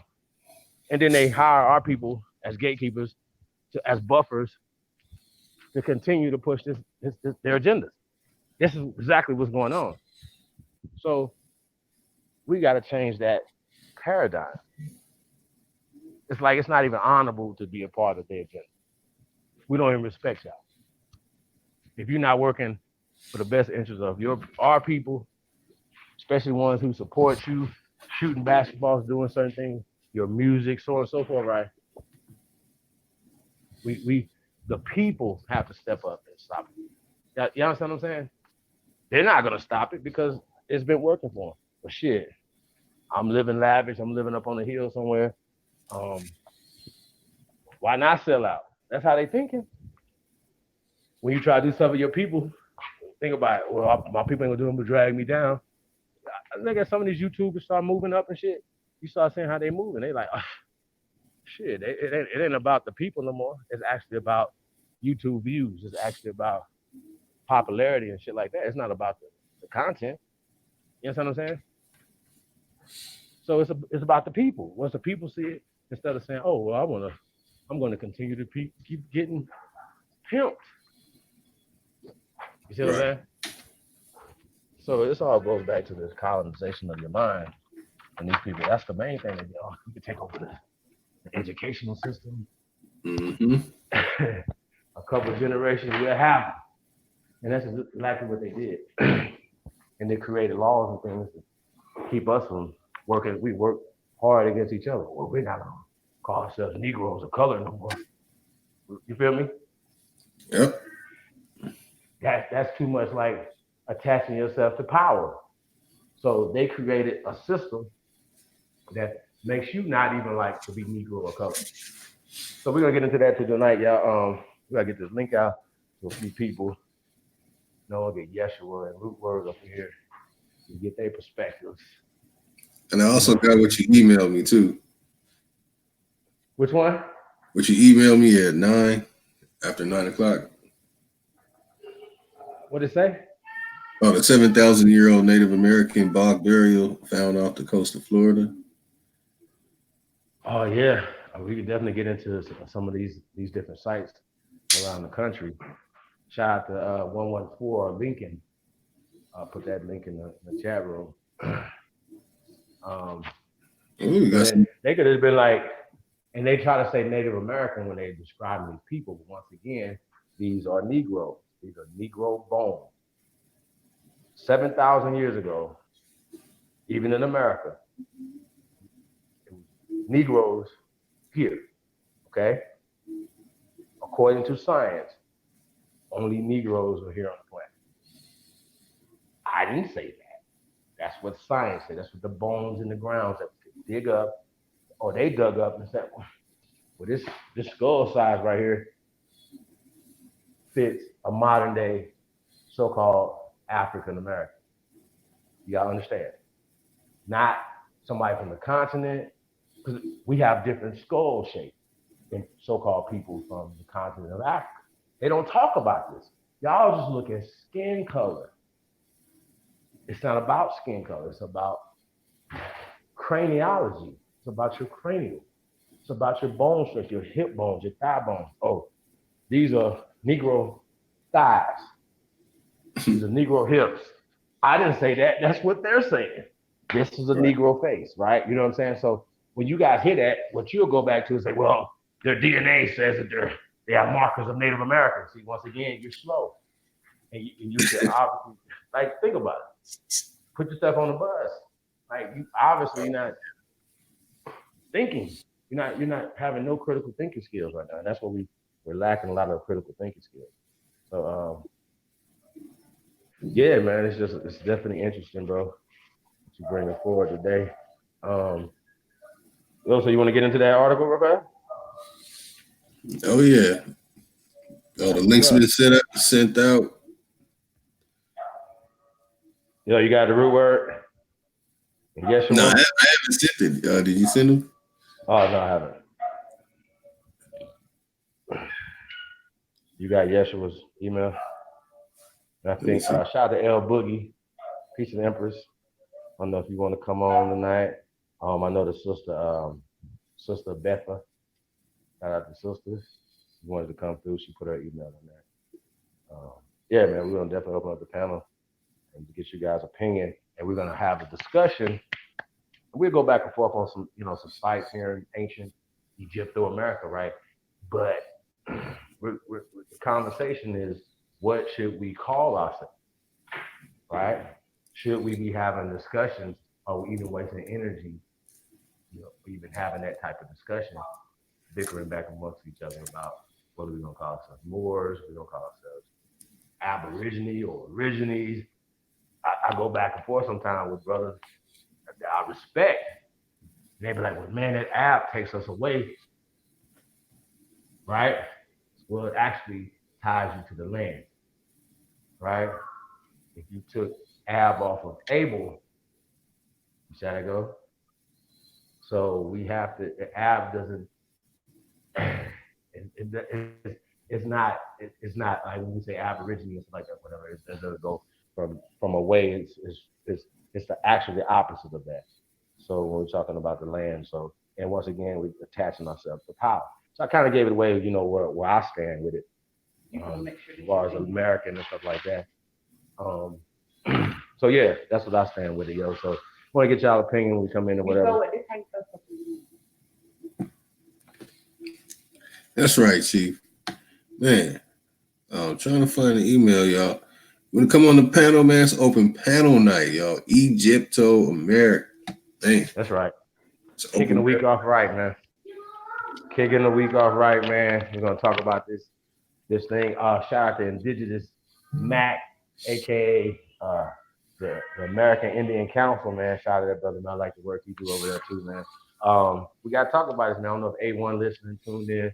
Um, yo, called me early this morning, like, yo, man, a lot of people is having, saying stuff about the bill we did the other night, which is, listen, yo, if people aren't talking about what you did the next day, then you might not be putting out some good content or things that make people think, that make people have critical conversations at the water cooler at work. You know what I'm saying? So that's what we do over here. You know what I'm saying? We show things, we prove things, we bring out thought provoking conversations, right?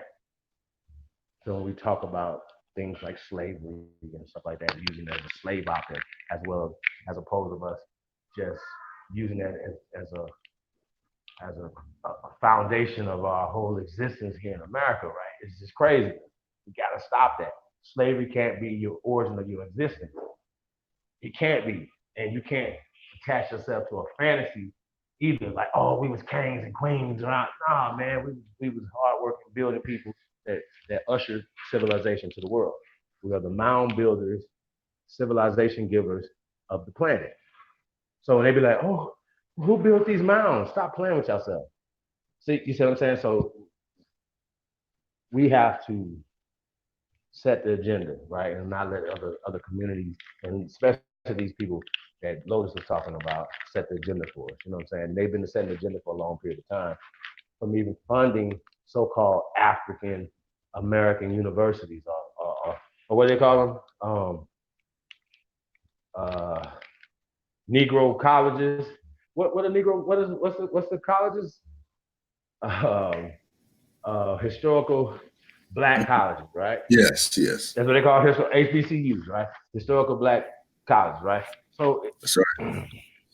so even in that situation, right, we even look at our own universities as less than. Follow me? Now, could you imagine if Zion, instead of him going to Zion Williamson, shout out to Zion Williamson, instead of him going to Duke, he went through Bethune Cookman, right? Like we just said, okay, we're gonna power our own universities. But the problem with that is, it's their university. They fund them. Okay? See, I would like to see Tyler Perry and Oprah Winfrey, well, maybe not them two, but y'all feel me involved. I would like to see our people start creating our own universities that are funded for us and by us. That's how this works. So, we got to do. Shout out to Zoe, bro. What we have to do is we have to start our own stuff. Because obviously, the people that we consider gatekeepers aren't going to do it because it's not a part of the playbook. It's not or maybe they're just not their expertise. It's something they don't want to do. That follow me? So we have to create institutions. The same way these people created 100 institutions here on this land 100 years ago that's still benefiting them to this day. What institution is working for us? I'll wait.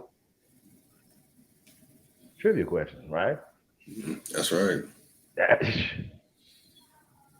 You gotta think like, damn, like how we don't have one institution that's for us and by us. I think that's weird. Think about it. Not one, other than the First American Council. Is that at work? Description in the box. Go check it out, man. Read the First American Declaration, man. It's a great document. So when people are having issues or questions, you can always just send them the Declaration. Is that at work? And if they're gonna read and they read it thoroughly, they can read through it and say, you know what, this is pretty dope. This is a dope document that's for us and by us that gives us social, political, economic power. I notice that a lot of people that look like us that put out content, they don't put out content that socially, politically, economically put us in power. Y'all got to think about that. When we say support the real, we literally serious. And like people support people who literally take power from them as they listen. Suspected white supremacists, white supremacy, poor us and slaves. We're slaves. Nobody else is. We're slaves. White people aren't. Y'all see where I'm going with this? Like just the old thing, whatever. And I say, well, you have to produce the documents that made us slaves only and nobody else. And nobody can seem to pull up these documents. They're going to go through all this DNA stuff, but they can't pull up slave documents. See how that works? So I think I know for a fact that that's weird and we should stop moving like that and stop allowing people who bring that type of stuff forward to get away with it. So the least we could do is make a video about them to put their ass on the short bus. You see how that works? That's the least we could do. Right. Because this is the medium that we have to fight back. So that's anybody that's even putting out fake ass information about our people or whatever, we got a platform and we can go to and say, boom, nah, they was wrong about the 1619 project. Boom, here this go. We could put out a counter vibration than the bullshit that they put out. It's just facts. So I see a lot of people that's putting out information that doesn't empower us. We have to stop doing that. It's impossible to move in that direction when you speak so weak. You move. If you're speaking weak, you're obviously thinking weak, then you're going to move weak. Y'all see how this works? We're not saying, oh, no, let's get away from the Air Force, Navy, and Air Force, Marine. We built it. We built the Army, Navy, Air Force, Marine. That's ours. So why would we be thinking, well, we can't fight them because we got rocks and we throwing rocks at tanks. See how you think? You don't think as an American as something that was built by your ancestors. See how that works? That's here to protect your interests. Other people are coming to this country and Chinatown is protected, Jewtown is protected, right. Koreatown is protected. All of What's wrong with y'all? Right. Those Arab towns that put their hands on our sisters, they were protected with your dollars. Okay? So this is what we're dealing with, man. We're dealing with paralysis in our mind. Shout out to Dr. Bobby Wright. We call it menticide.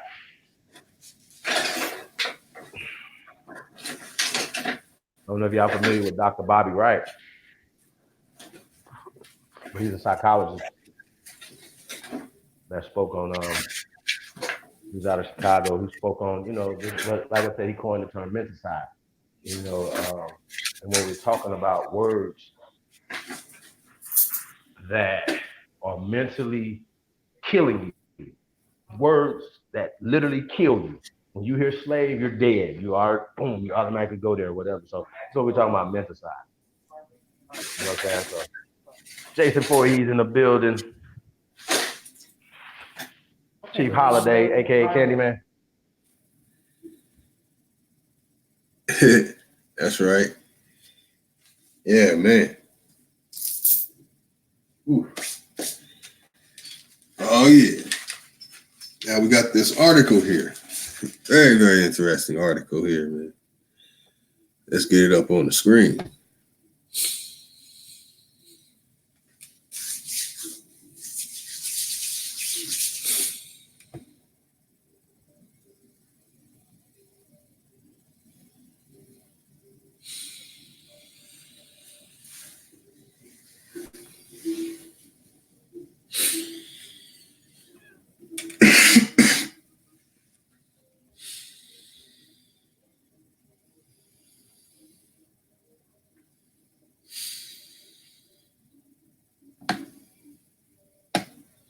What you got, bro?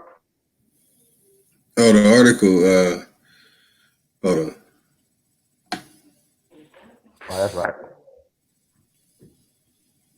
The Smithsonian.com. So people talk about sourced up. Okay, can you see it, fam?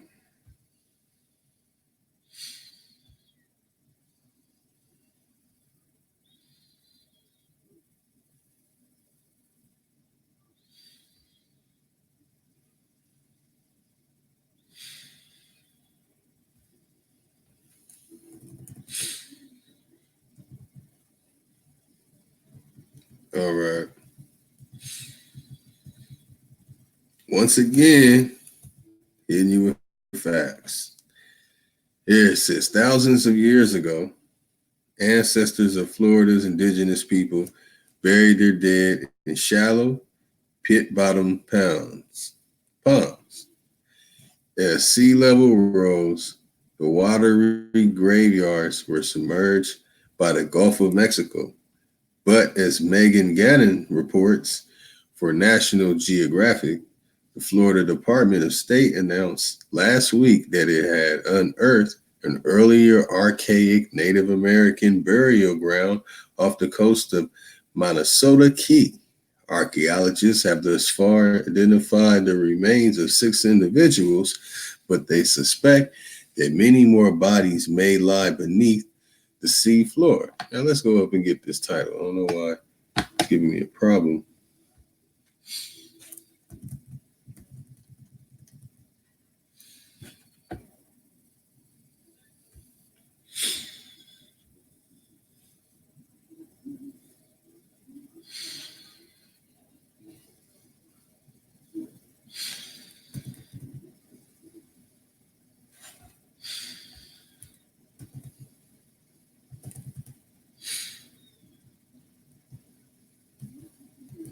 Hey, Lotus, they say they can't see what you're reading. Oh, they can't. Mm-mm. I think you got the Jason Voorhees over it. Oh man, my bad, my bad. Oh, and Jason, they didn't want to come on, Jason. I got to put Jason Voorhees in the back, waiting for the Pan Afrocentric Oh, they didn't Photards. want to come on. Yeah. Yeah, they running. Yo, so I don't know if you can see any of the emails in the chat room to send a link to. I know people put it in there.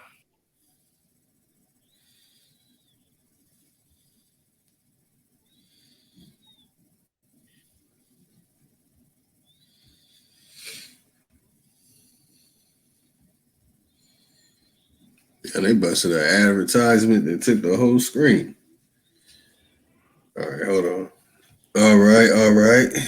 Now, we're not saying that the Smithsonian is primary source or whatever, but we will use it as a reference and we will decipher these articles. We're not reading the article like, oh, hey, the Smithsonian is our friend. and that we're going to trust everything that they goddamn saying. Y'all understand? They want to put word spells in this article. They In already goddamn did. just about every article that's published by these people. Even when even when they come out with USA Today and they try to tell you some stuff that's benefiting you, they're gonna throw some padazzle on it. And that's what gets dummies every time. They'll be like, well, this is happening right here, but they'll throw a rock over there, and then they'll look over there, and then you'll be like, you'll go, their dumb asses go over there every time. And we're not falling for it. You know how dumb this makes our fucking community look? How weak niggas look? Oh, we know something, but we just gonna turn our head and keep doing it? No, that don't make no goddamn sense to me, bro.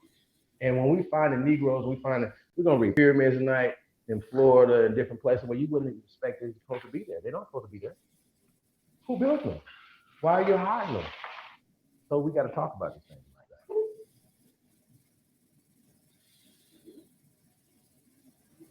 that. That's right.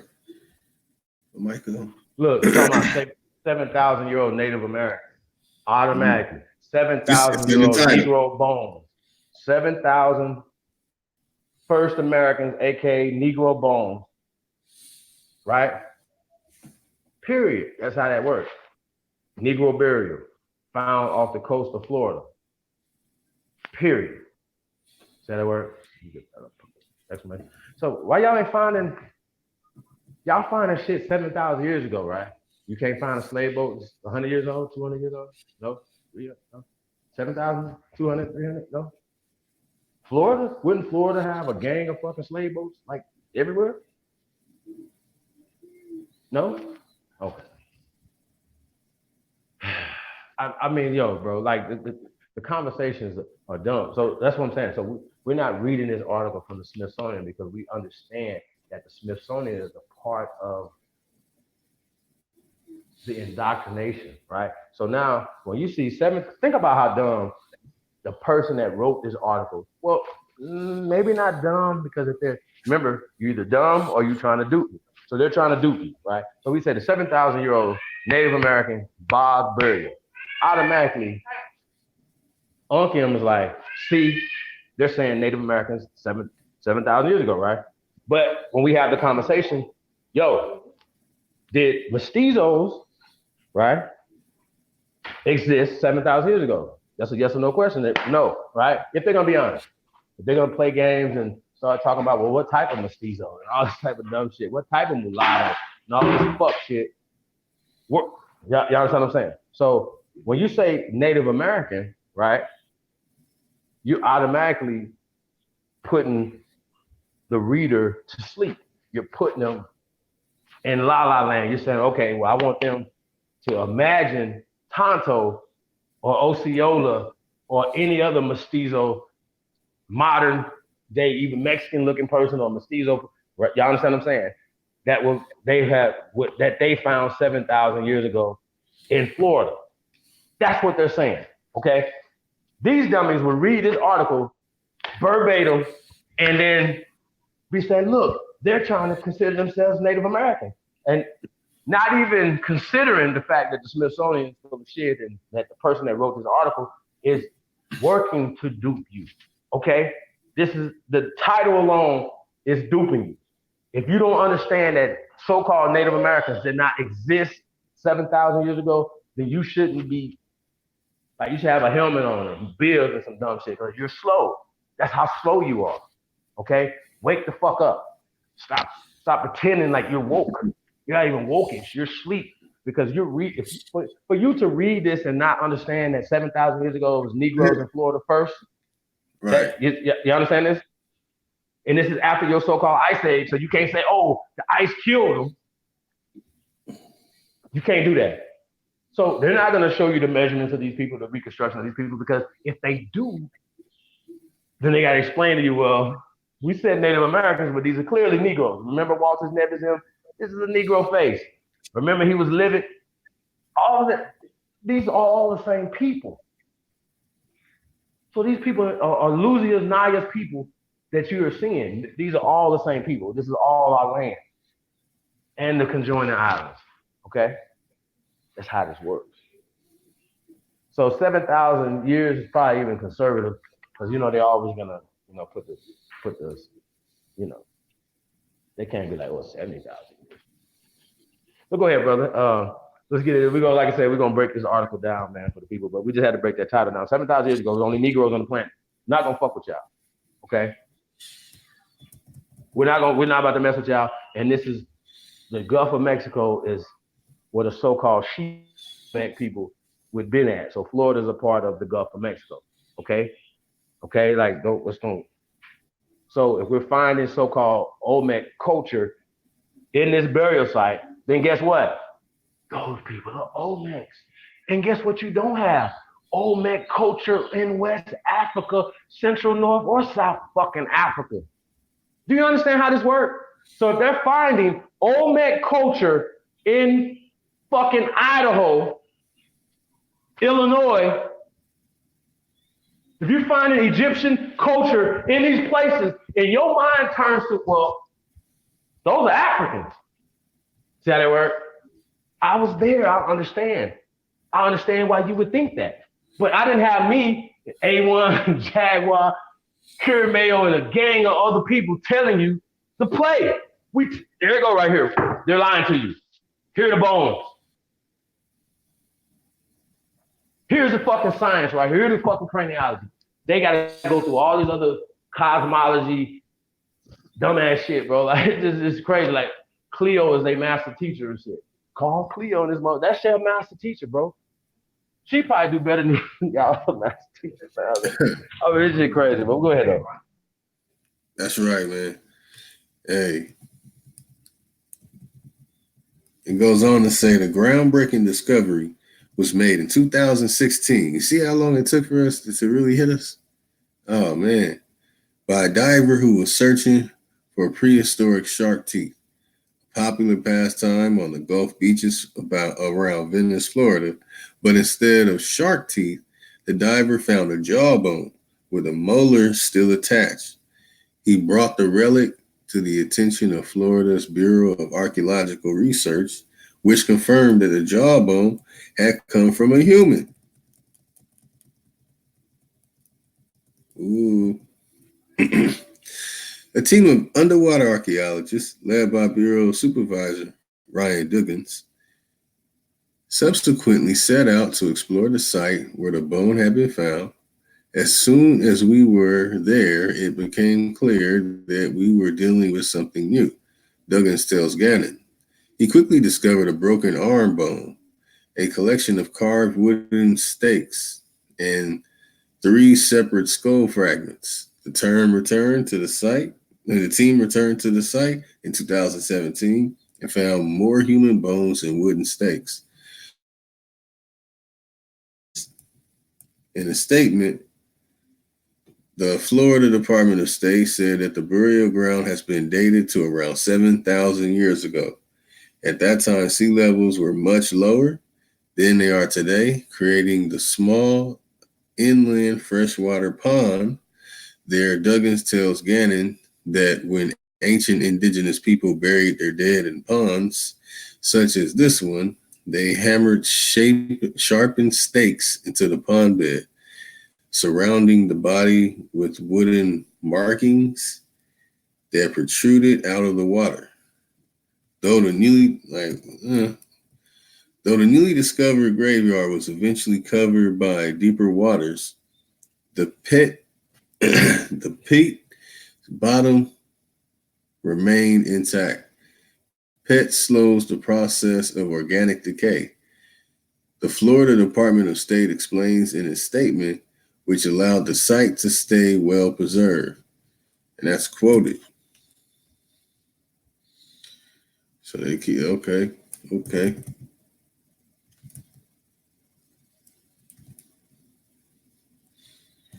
Come on.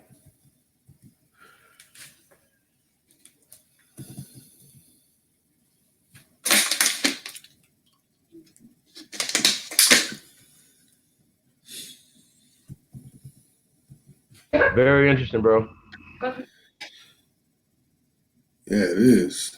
My bad. This advertisement keeps popping up on. Okay.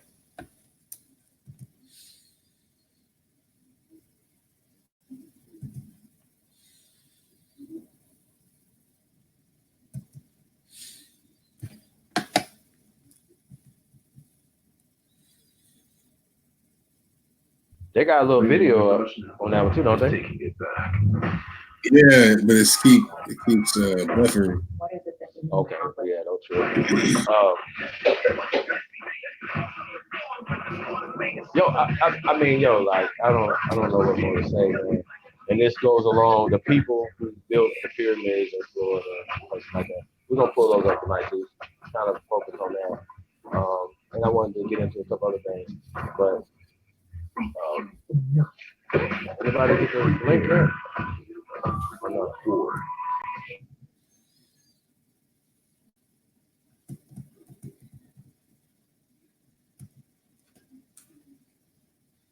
I couldn't hear the last things you were saying. Um,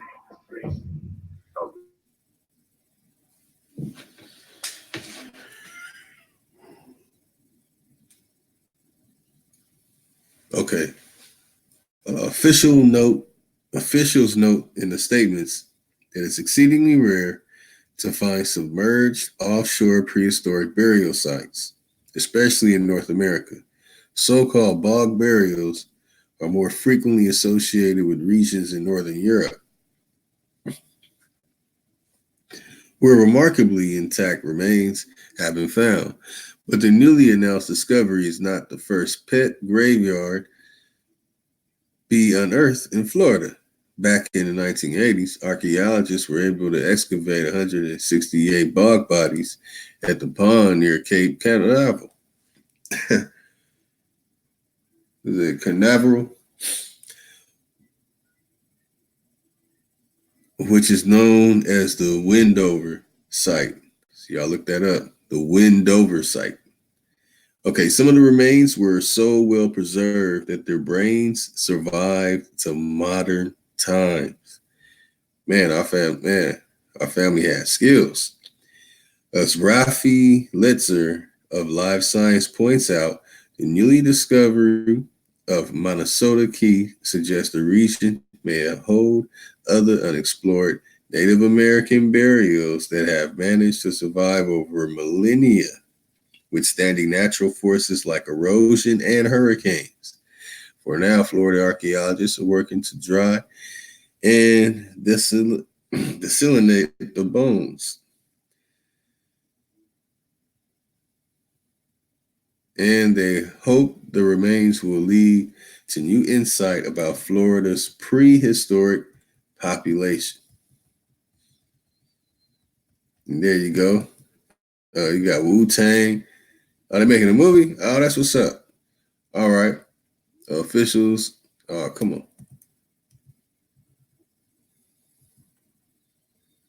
Officials are also.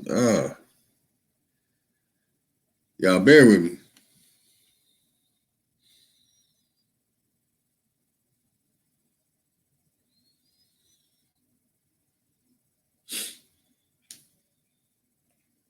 I might have to watch that. All right. So officials are also taking pains to ensure that the remains are treated respectfully. The site of the graveyard is protected under Florida law, and it is illegal to remove or disturb any artifacts in the area.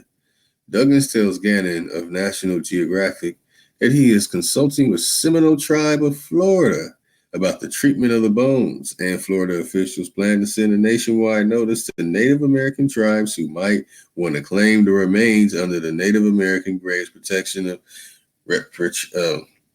Repatriation Act. Excuse me, y'all. It's late. Bear with me, y'all. Bear with me. And I had to click on. Usually, I don't click on. I usually don't click on the articles when I read it, but this one is very interesting.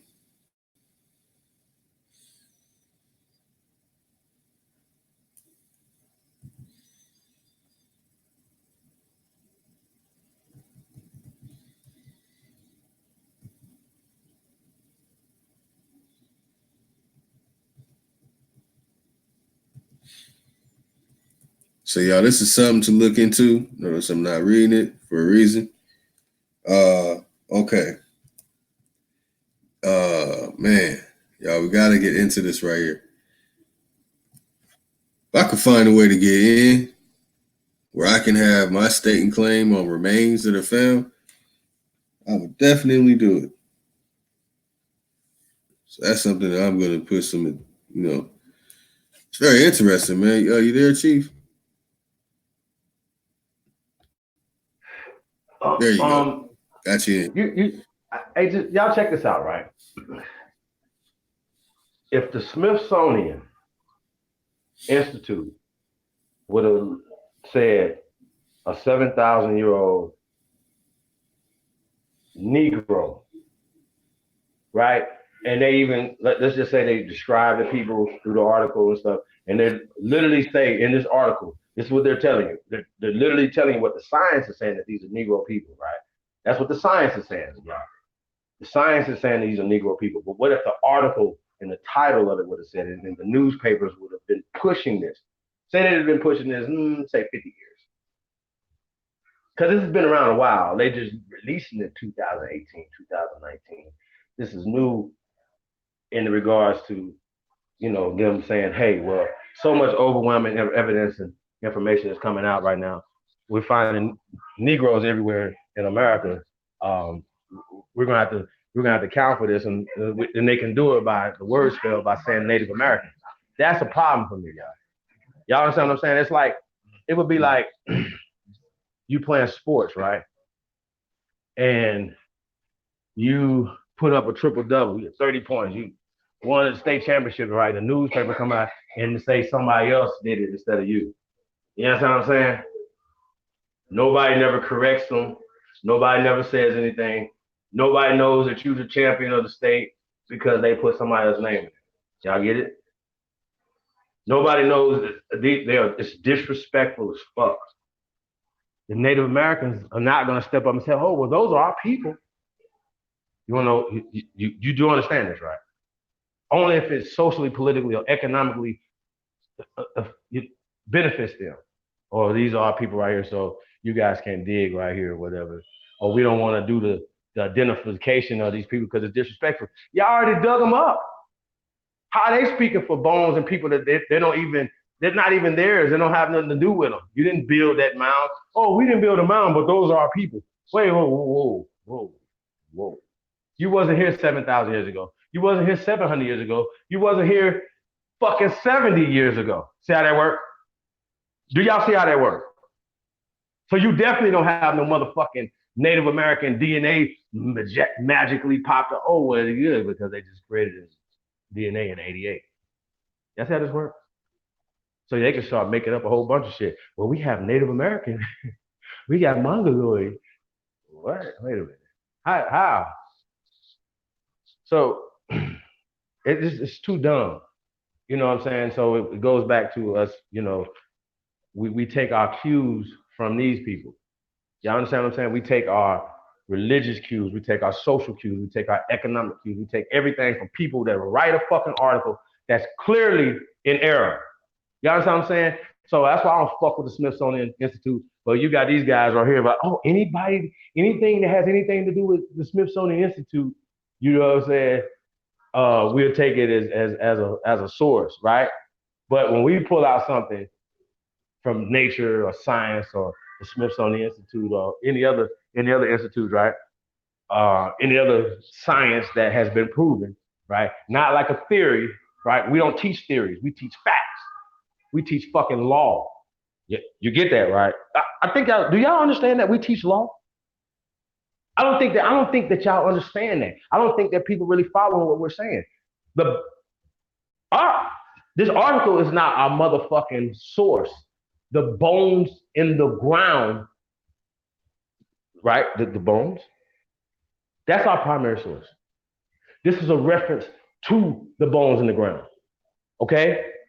So guess what? When you get there and you dig even further, you're gonna go down further down, you're gonna find more of our ancestors, more of our people. That's just what this is.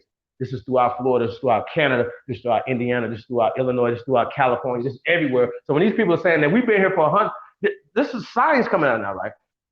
130,000 years, California. They have to account for that.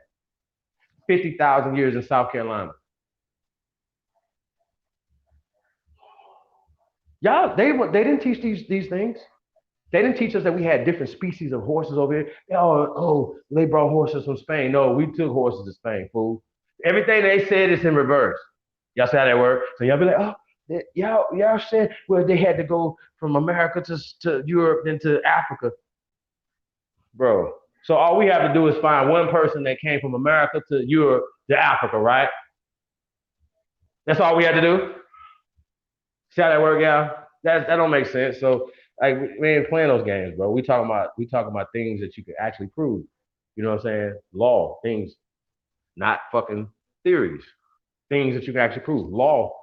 Here's the law right here. This is what we're gonna. This is the only thing we can deal with is the law. So people say, "What's the law?" The Constitution. Well, that's for white folks. No, we invented this. We wrote this. Stop letting these people. We came up with democracy. So all the great things from America, stop alienating yourself away from them. Wrap your arms around it. Wrap yourself in it. Y'all understand? Wrap yourself in the greatness of America. That's it. When somebody's being un-American with anything that's the whole caste system stuff or whatever, we're gonna break the worldwide caste system, y'all. That's what we're gonna do. But it has to start in America first. It has to start locally where you at. It has to start on this. However many people's listening, you pass it to the next person. Whether we have to break the caste system. So if the caste system is being given to us through these different institutions, in every institution, health, science, math, it's collegiate, every institution, they're instilling the caste system. They're instilling eugenics. That's what it is. It's not hard to figure that out. So we have to fight against it, and we definitely can't be participating in it because it doesn't, it's like you fueling a fire. You can just keep throwing gas and logs on the fire that you're never going to be able to put out or never be, so what we're trying to do is control the fire. Don't let it, they're controlling us just by words. 7,000-year-old Native Americans, shame. The writer of the article, everything, but the editor, he might have wrote it like that. The editor was like, nah, yeah, we got to put Native American right here, buddy. Nah, you can't put James Chatter's information right. Nah, you can't do it. Y'all see what I'm saying? If they do, it's going to cause a problem for the caste system to continue to work. If they empower young men and women in universities that look like us and tell them they're from here and show them the greatness of their ancestors here on this land, middle school, high school, kindergarten. Do y'all understand the mental shift, the things that our children would do? You understand what I'm saying, Lotus?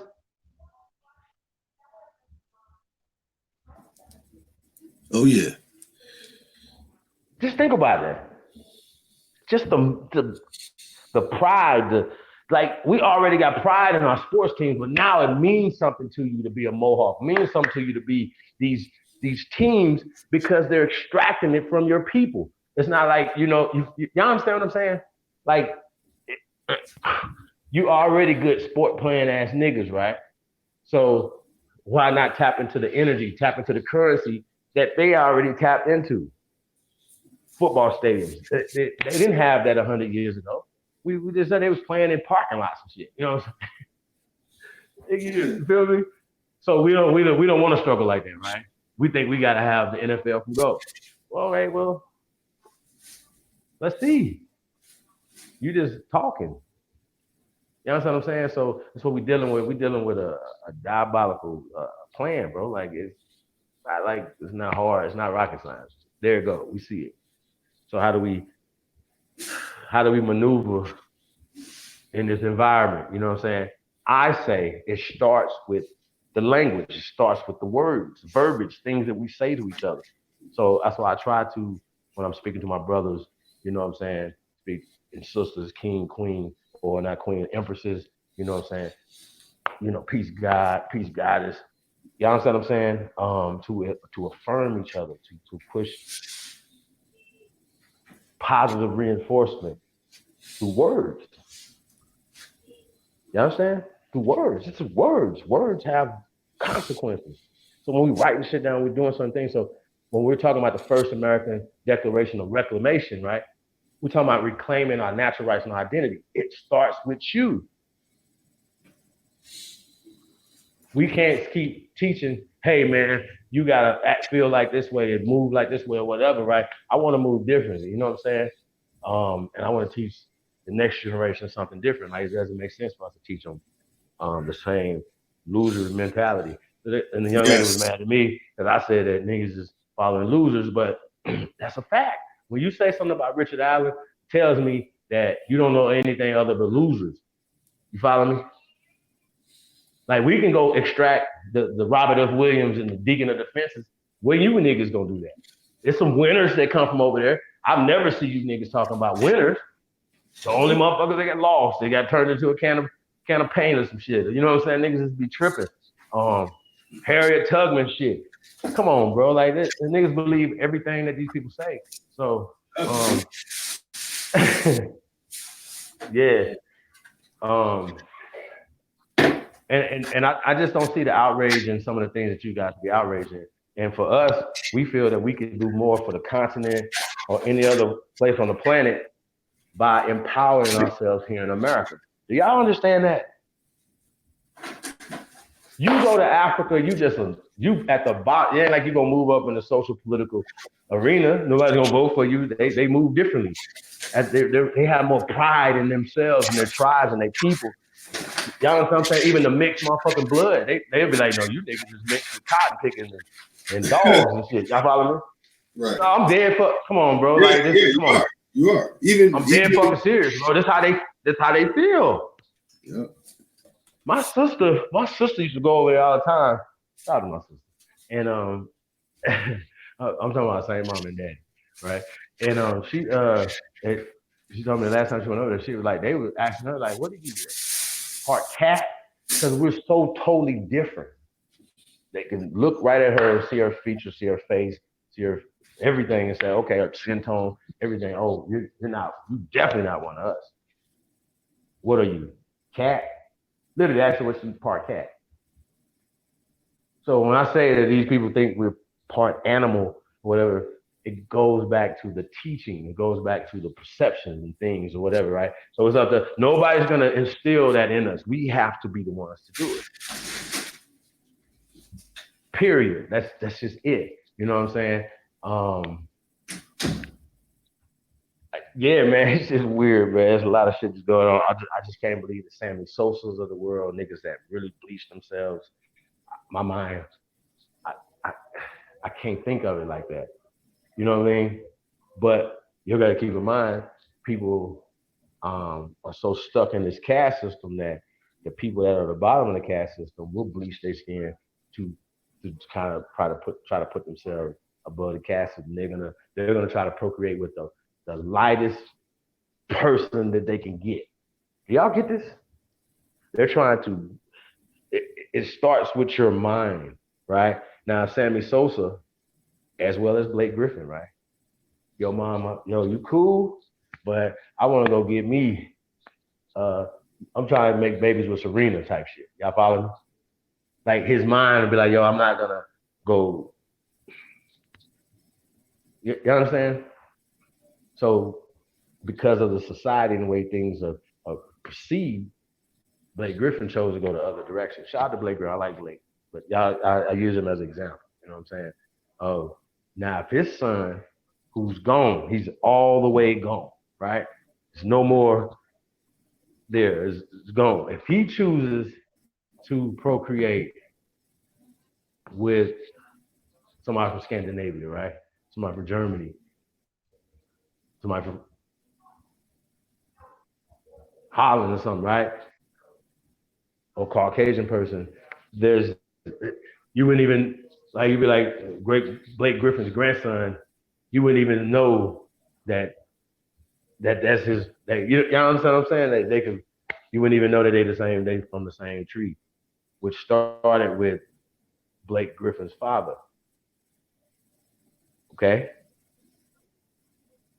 So this is what we're dealing with. We're dealing with a mentality that has to stop. And I'm saying like, yo, we don't have to even approach it in a adversarial manner, right? That's un-American. Shout out to T.I., man. That's un-American. We're not even dealing with that like that. Somebody pull that out like, yo, we're not. Ooh, hey, when you going? When you going home? Y'all feel me? Asian people over here, you acting certain type of way, prejudice and stuff. When you going home? Or take your hair store to Chinatown. You understand? So there's the respect level, like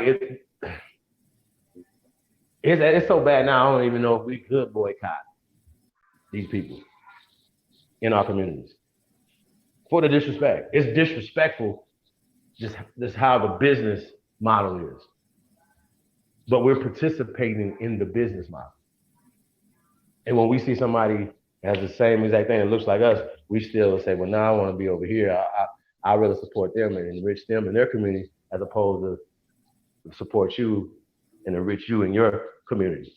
Y'all understand? Like, please, y'all understand? This is what we're dealing with.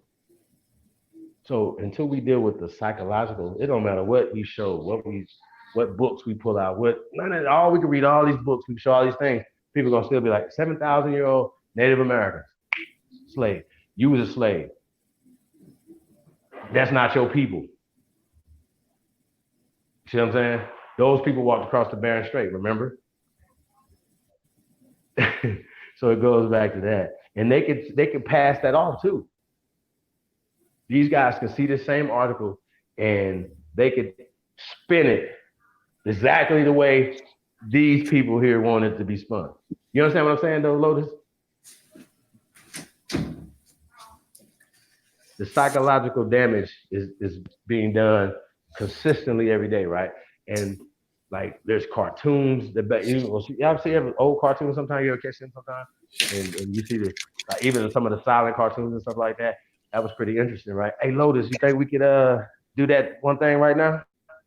And it gets before we segue into something else. The ice cream jump. Oh yeah. Oh yeah.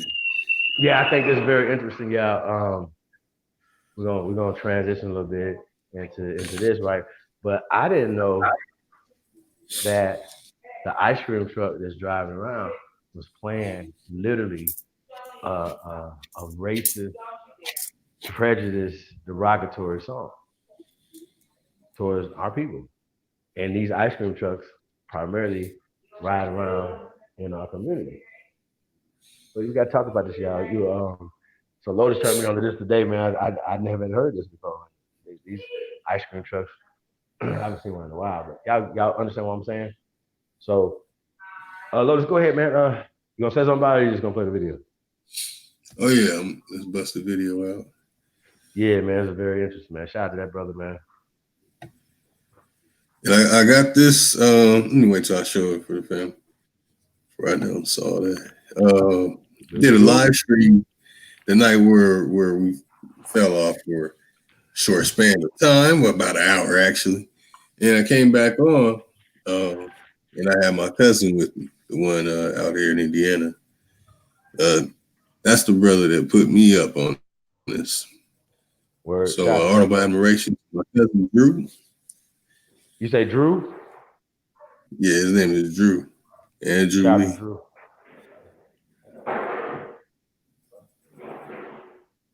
Shout out to Drew. He sent me a couple other things that I'll be showing on future streams. That's what's up. Yeah. Shout out to Chief Williamina. Sent me some dope stuff today. She always sent a lot of great stuff, man. We have to definitely share with the tribe. Whenever you're ready, bro. Oh yeah. This is interesting, yo. Very interesting.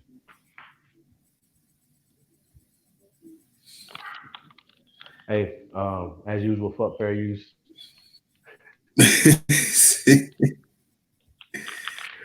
Funny as hell. If y'all hear it anywhere else, man, don't be surprised. They bite a lot of other shit, so don't be surprised. I'll be hearing all type of shit. See how that work? What else I heard? Yo, just be like, hey, if I get something from one of you guys, I'll be like, yo, I heard, uh, I ain't see I heard whoever say this, right? You know what I'm saying? Like, when we say a well organized lie defeats a dishonest truth any day. Take it and tear it up. You heard? You heard like that? That's a little Yeah. doop doop on the So yeah, shirt. I got to give him a shot. Oh, anytime I think anything pseudo, I think of Wu Jiao. I'm like, you know what I'm saying? So yeah, I shot you niggas out when y'all need to be shot out. Short but shorties. And we're still waiting. Still waiting on the information. Please produce some information, even if it's not even about being Aboriginal, not being Aboriginal, right? Produce something. Do something, y'all. Please. Okay. This is the challenge to y'all, right? Because the information, we're good. You're good on that. Don't fuck around. Just produce something other than just beefs and gossiping and all the stuff you guys do. Produce some information that the babies could use, right? If I trust me, I know everybody. I on and off. Like show us something that makes sense. Yeah, you understand what I'm saying? It's New Era Detroit, New Era Chicago, Zyx Institute. I'll say things that I've seen that make sense. Y'all follow me?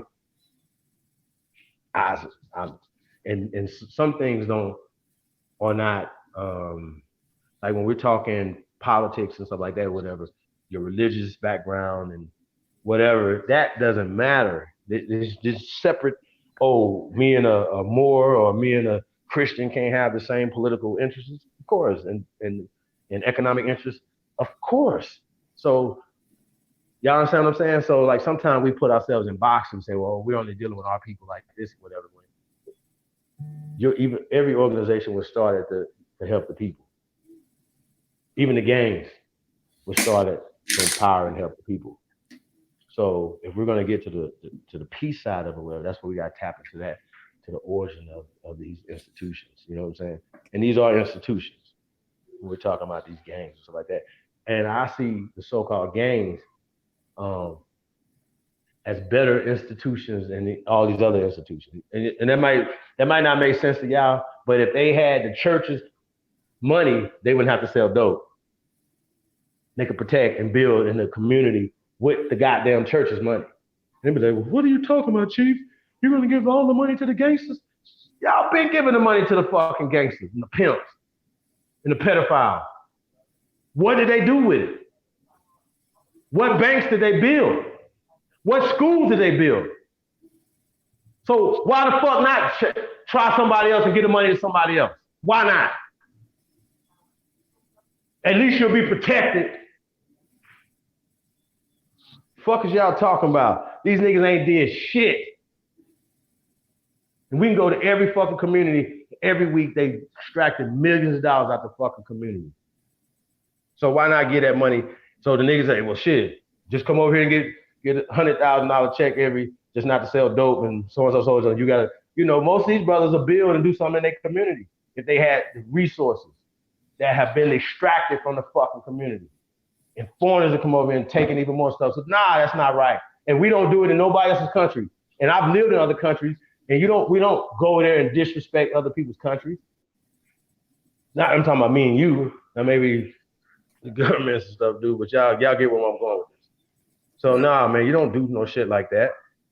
So that's disrespectful. Come on, bro. We're not over in China with motherfucking Aboriginal town. Right. Exploiting their people. They wouldn't allow that. Nope. So who thought it was a great idea to let motherfuckers come over and exploit us? Who? Oh, the people you was talking about earlier. Mm-hmm. This is the exact same goddamn people. That established that the way for them. And all you hear these niggas talking about, the Bilderbergs and all these other things. First off, y'all niggas should never talk about the Illuminati, the Bilderbergs, any of that shit. You know why? Because one, you're never going to do anything about it. You're fear-mongering the people. They're never going to do anything about it. That makes you believe that these people are so motherfucking magnificent and bigger than everybody else. No, the fuck they not. We the illuminated ones. Thank you. How about that? Exactly. Fuck is y'all talking about, bro? We ain't scared of none of that shit, bro. We ain't scared of no goddamn goats. I start eating meat again. You see, show me a goat. Fuck is y'all talking about? Matter of fact, people again, nigga. Well, I ain't heard that person before, I don't think. But y'all get what I'm saying. If I start eating meat again, I already told y'all. I've heard. If I start eating meat again, I'm gonna skip the animals and just go to people, okay? And I like white meat. So it's just Oh man. Oh man. All right, family. Hey, remember we comedians, we joke, we tell jokes over here. Yeah. Just joke. Oh man. All right, let's bust this video out for him, y'all. I'm so shocked at what I'm about to hear. Yeah, man, this right here, y'all. If it's something we can change, we can definitely change this right here. Let's go. Oh, let me remember how to blow it up. Yeah, man. Oh, I'm gonna have to play it another way. It won't let me play the sound. So that's okay. I can play it on my phone. Word. While it plays on here. Hold on.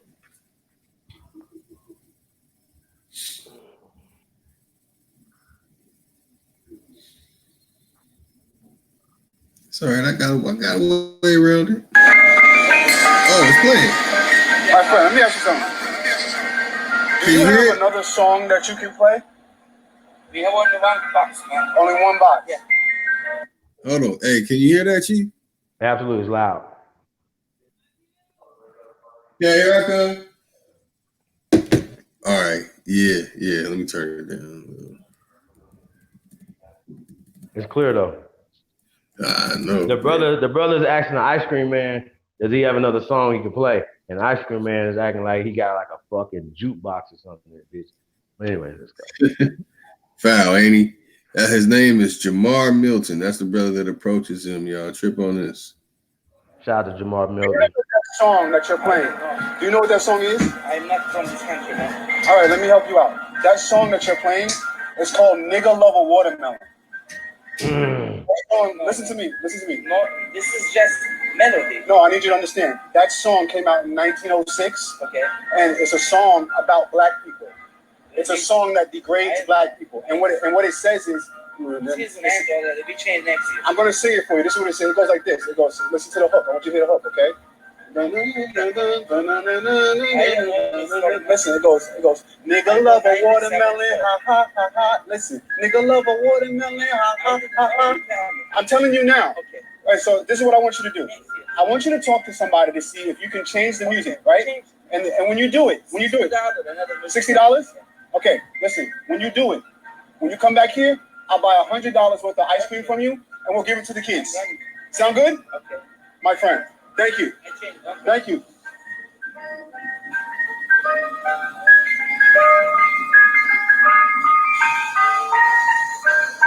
Y'all gotta understand, if y'all don't take control of y'all neighborhood, this is what'll happen. Now, this is what's gonna happen. When he come back through here, if he playing that song, when he come back through here, then we're gonna take it to the town and we're gonna take legalities against it and make sure that no ice cream trucks in America is playing this song, because they shouldn't be anyway. Matter of fact, I'm gonna do that regardless. And then when he come back here, hopefully he's not playing that. We can give him $100 so we can, you know what I'm saying, get some ice cream for the kids. And let me tell you something. Stop letting these motherfuckers come in your neighborhood and play nigga love a watermelon as they selling your kids ice cream, okay? Because it's degraded. They don't even know. You see what I'm saying? He just think he's doing his job. But he's out here playing a song that is totally degrading. This is a primarily minority neighborhood. This is nothing but what they call niggas. You see what I'm saying? Mm-hmm. And he out here playing nigga love a watermelon all goddamn day, selling ice cream to kids. Like, nah, we're not doing that no more. See, stuff like that you can't put up with when you woke. You can't just let people just come down here and do that to you and act like you don't hear it. This is the things that we're talking about being the change that you want to see. Okay, so I'm gonna give him 24 hours to figure out where he goes to get $60 to play the right music or play some different music on his ice cream truck, or we're gonna make sure that no ice cream trucks in America is gonna be able to do that. That's how we're gonna handle that. And if you hear this song playing in your neighborhood, you need to do the same thing in your community. Otherwise, you're playing yourself, and you shouldn't even be calling yourself black or anything, African, whatever, because they're making fun of all niggas to them. So do something about that. All right? Assalamu alaikum. Shalom. Imhotep. Peace. Uncle Mayat. All right, y'all. That's from Jamar Milton.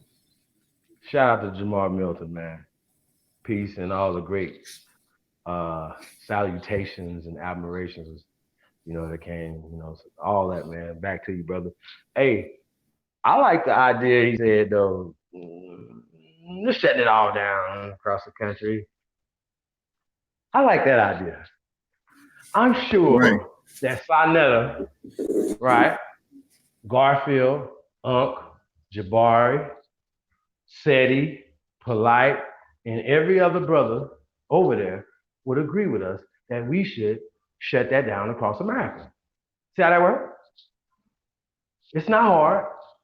They could platforms and the people and bodies that they have. The brother Hassan Campbell can. This is something, Hassan, that's affecting the children. A vibration just like hip hop that affects the children, right? But this right here is in their community that we can stop. We just gotta say it.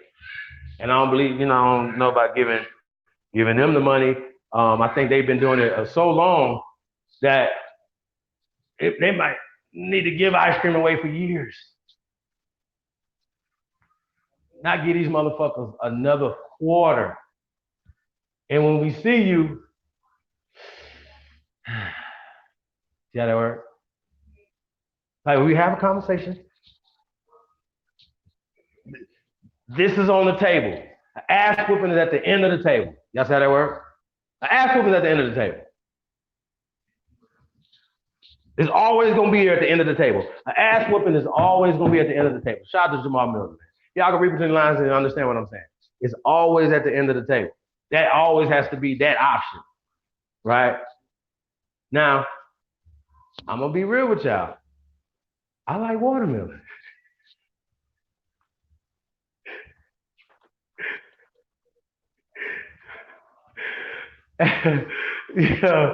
Oh shit. Oh my God. I do. I like watermelon. It's great for vitality, virility, rather. You know. So once again, well, you're gonna stop liking watermelon and chicken because somebody made a song about it. So nah, but I do believe that we should be growing on watermelon and things of that nature, whatever. Uh, but nigga love a watermelon though. Hey, what do you think about that, Lotus? Man, what blows my mind are the record companies involved. The record companies involved that allowed that song to be published. Well, was Jimmy Iovine one of them? Because I know Jimmy Iovine used to be in an anarchist rock group or some shit, yeah. And he used to make nigga loving songs and shit like that, right? So I just think that's an interesting dynamic, right? But then when you see, I'm a nigga, you a nigga, and just all niggas for life and just all the degradation, and we got to keep that real. It came from Jimmy Iovine. All right, you don't know. Y'all get it? Can I play the video?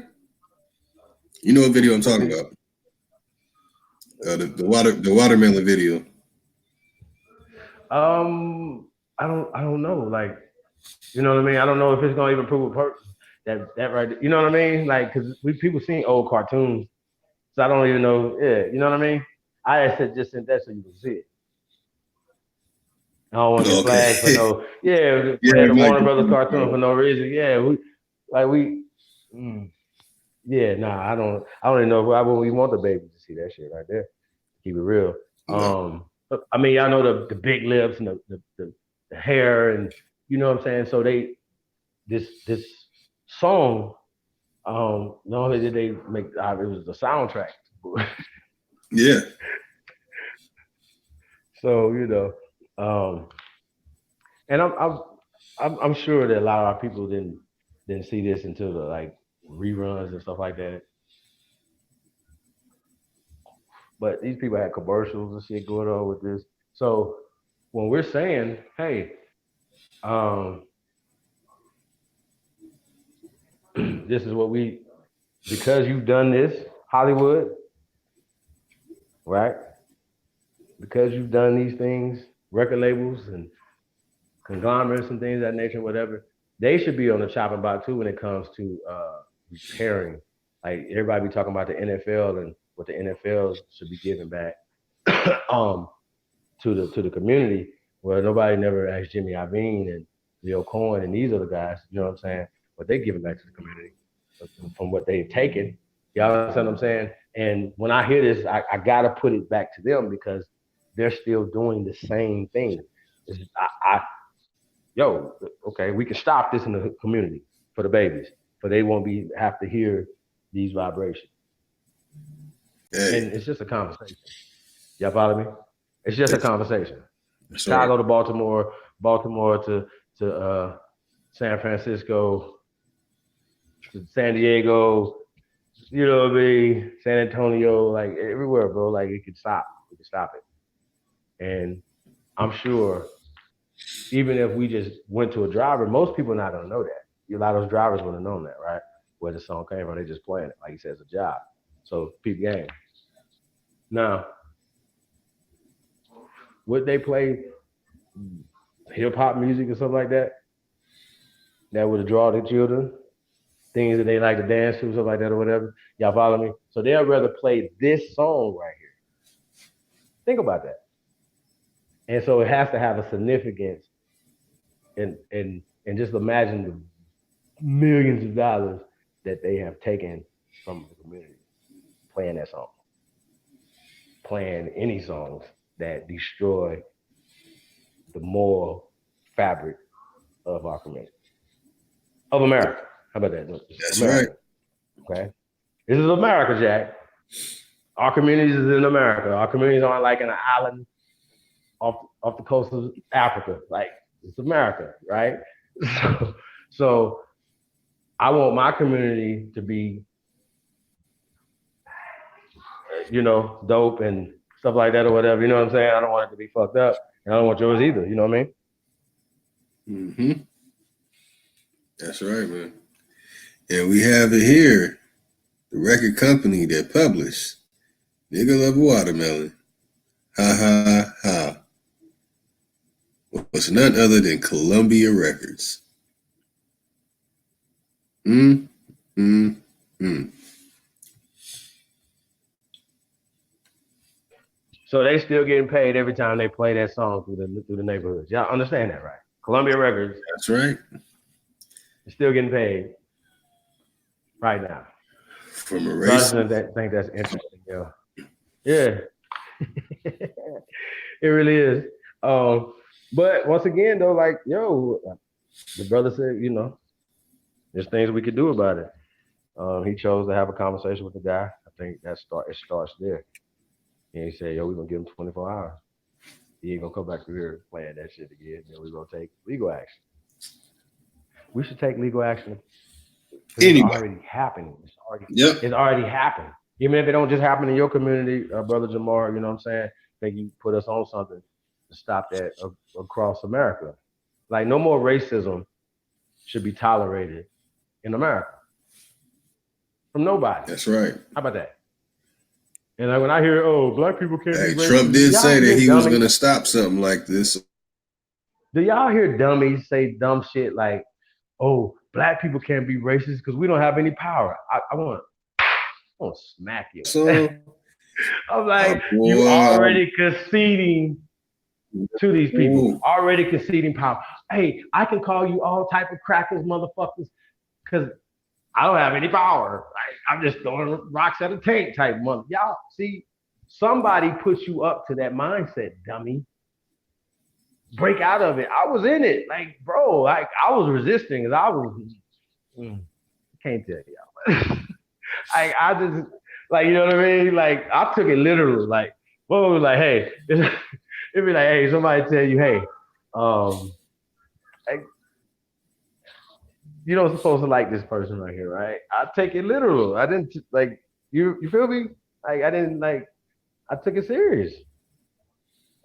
So I don't know how these guys, they really don't. Like I'm not. No, you had to be. No, I just no, I can't. Hey, we gotta protect the innocent. but, time out. But yo, so I just thought this song is crazy, bro. Like, but like I said, it just goes back to everything that we're doing. Now, me personally, um, I like freedom of expression, freedom of speech, stuff like that, or whatever, right? It amazes me though how many serial killers that we have. You know, how many rapists and murderers and you know what I'm saying that we have in our communities. Like all these rappers are killers, all of them. This is crazy to me. That's right, fam. Like, what about I Need Love? hey, hey, you ain't heard of I Need Love song since I Need Love, nigga. Hey, shout out to LL LL Cool Cool J. J, man. Ah, shit. Yeah, I ain't heard of I Need Love song since, bro. Mm. Think about it. I can't. I might. It might be one or two out there. Love, like really about love. Like like you would think that R&B niggas don't even make songs anymore. You know what I'm saying? They don't even sing about love no more. Oh, just sex. So to me, that's just more ice cream music. You know what I mean? More Yep. pushing that culture, whatever, right? Um, oh, it's corny to love somebody. What? How you get here? They loved each other for at least 5 minutes. You feel me? So 2 minutes, whatever. You feel me? So yeah, I don't know. I don't know what to tell you. Yeah, so I think we gotta get back to love. You know, Aboriginal love. Yeah, I definitely want to do that. Definitely want to get a sisters to spearhead Aboriginal love show. You know what I mean? We just talk about just getting back to loving on each other. You know what I'm saying? So yeah. Hey, is Mr. That's right, Loverman man. still on the radio out there? Is Mr. Loverman still on the radio out there in Indiana?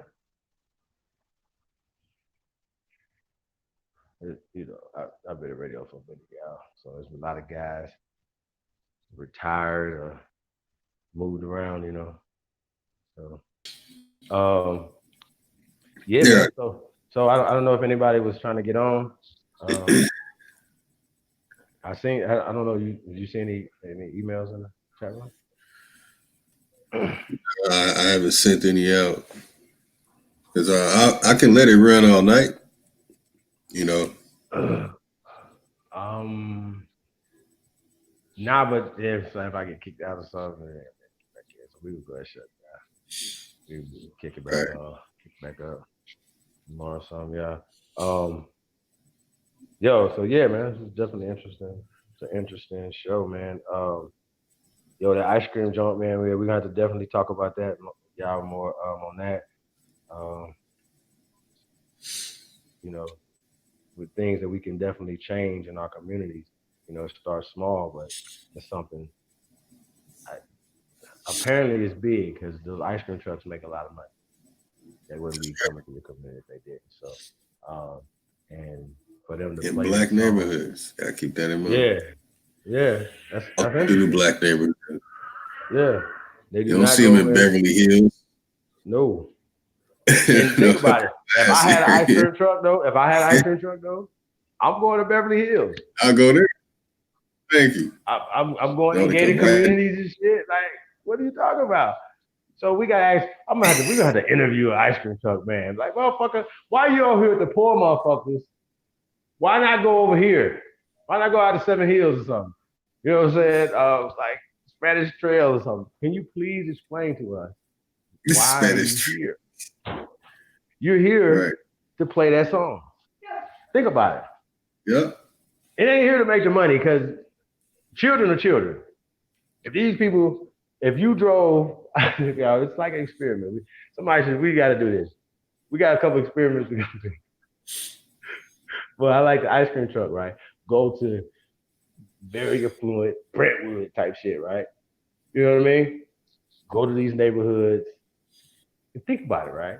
Do they even have these in affluent black neighborhoods like in Prince George County?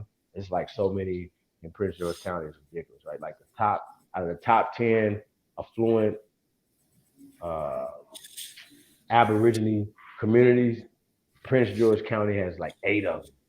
You know what I'm saying? Like it's crazy, y'all. So the money that's out there, Maryland, DC area, you know what I'm saying? Virginia area, old money, you know what I'm saying? Governmental money too.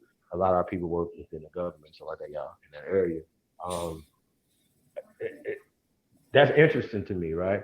But I don't know. Do you guys think that the ice cream truck runs through their neighborhoods?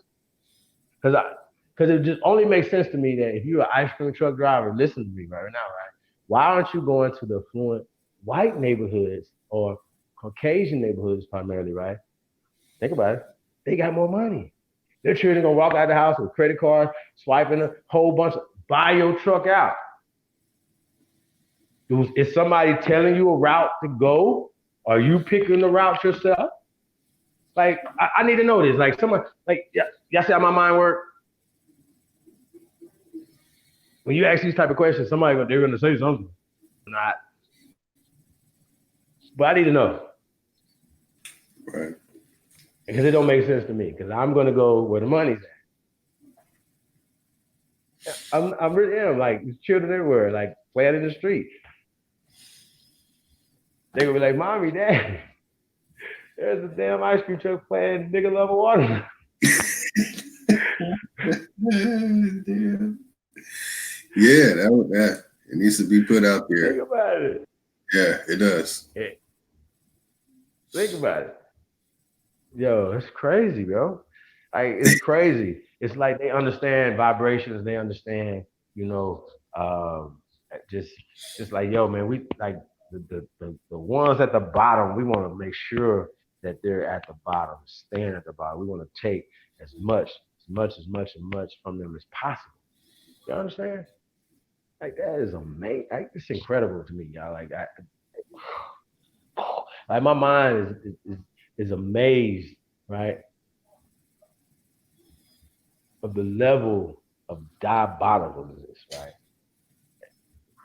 Like, can you imagine the person that created this song? Why? Right.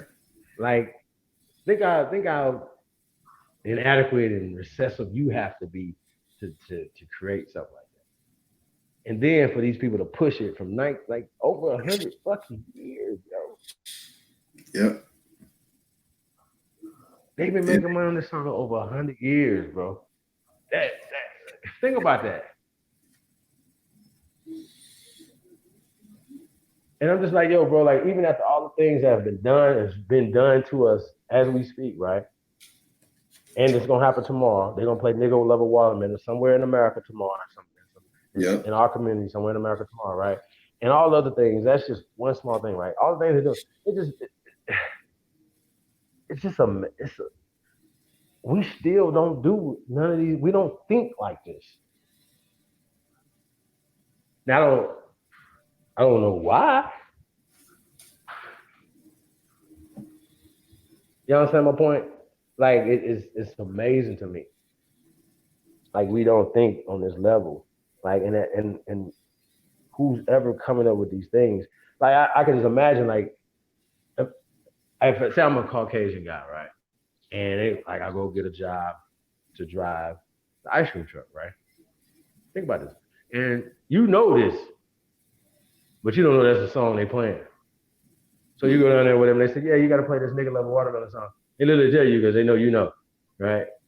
Right. You say, well, yo, am I going to make this money driving this ice cream truck? Or am I going to stand and be like, nah, I'm not going to play the ice cream song or whatever. I'm going to play Vanilla Ice or something. You know what I mean? So I just think it's interesting the people who think recessive, that follow the recessive way of thinking and the weak way of thinking. Like I wouldn't make those songs about nobody, about their children and put their children in that position. And then plot over 100 years to extract dignity, wealth from these people, bro. I don't know, bro. Like, see how we think? We should have fresh food trucks grown by us going through our community. Fresh produce. And if it's ice cream or whatever, we don't know how to make ice cream. Seriously. You can't make ice cream out the country. See how that work? So yeah, you know what I'm saying? Like, it's a lot of things going on, man. Like I don't know. I don't know. I do know. I'm just saying, like, I'm saying, like, when we gonna step up? Like, it's step up time right now. And so that's a shout out to Jamar Milton, right? Like, basically, do this in your community. I think that's a start. But um a national campaign for this? Absolutely. So we're gonna reach out to as many people we can reach out to. I don't know if Phil Levi's has done this show, but he has a large following. You know what I'm saying? And as That's far as right. about Nam or whatever, all the crews or whatever, are they aware of this? If they are, like, will they expose this?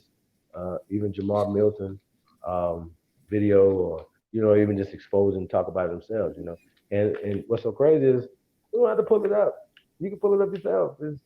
It's not like it's hidden. It's not hidden. Like, you got to really do some goddamn research. No, it's right there. So I love watermelon. Just want to say that for full disclosure. I'm joking. Love watermelon, but I'm still joking about it. Just so you guys can understand, we still shouldn't allow a song or anybody. We're just not spending money with you. So if you're going to continue to, matter of fact, because you did it, you've been doing it so long, we're never giving you no money again. Never. You can change that shit to whatever the fuck you want to change it to. We're never giving you any money again. Ever. And that should be the mentality of our community. So even fuck all that boycott, like, hey, change the song and we're going to give you billions of motherfucking dollars. No. I'm done. And it's over. Period. That's how that works. So it ain't like, we about to have a campaign. Niggas, it's over. Like, we're done with y'all. Don't come back in the community. Matter of fact. So that's how I do that, brother. Jamar, I wouldn't give him no fucking $100 to get the ice cream to the babies. Just want to get that, bro. That's not a good. That's right. We gotta think. We just be like, bro, just don't come back around here, bro. That's what we about to do. And that just be another avenue for somebody, to, open up a business or something. You deliver ice cream to the community or something that's made by you and your family, starting in your goddamn house in your garage. How about that? So, no. We gotta start. We take baby steps, you know what I'm saying, to get to bigger things. And we can do this with anything. It's un-American not to produce. You know what I'm saying? And we're not men, and we're not producing anything for our people. Our sisters already produce enough for us. Now they gotta go work for them. Come on, bro.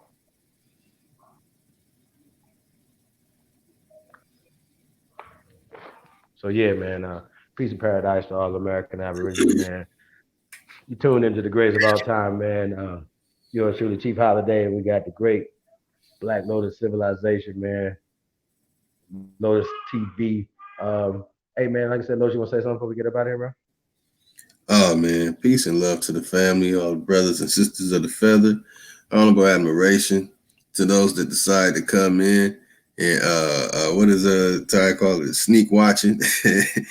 Oh, man, I'm glad to have all y'all participate in learning. Hopefully you can apply something to your life that you learned tonight that will help you in the future for your future generations to come. Here on Good Brothers Chief Holidays channel, I'm Lotus Television, saying peace.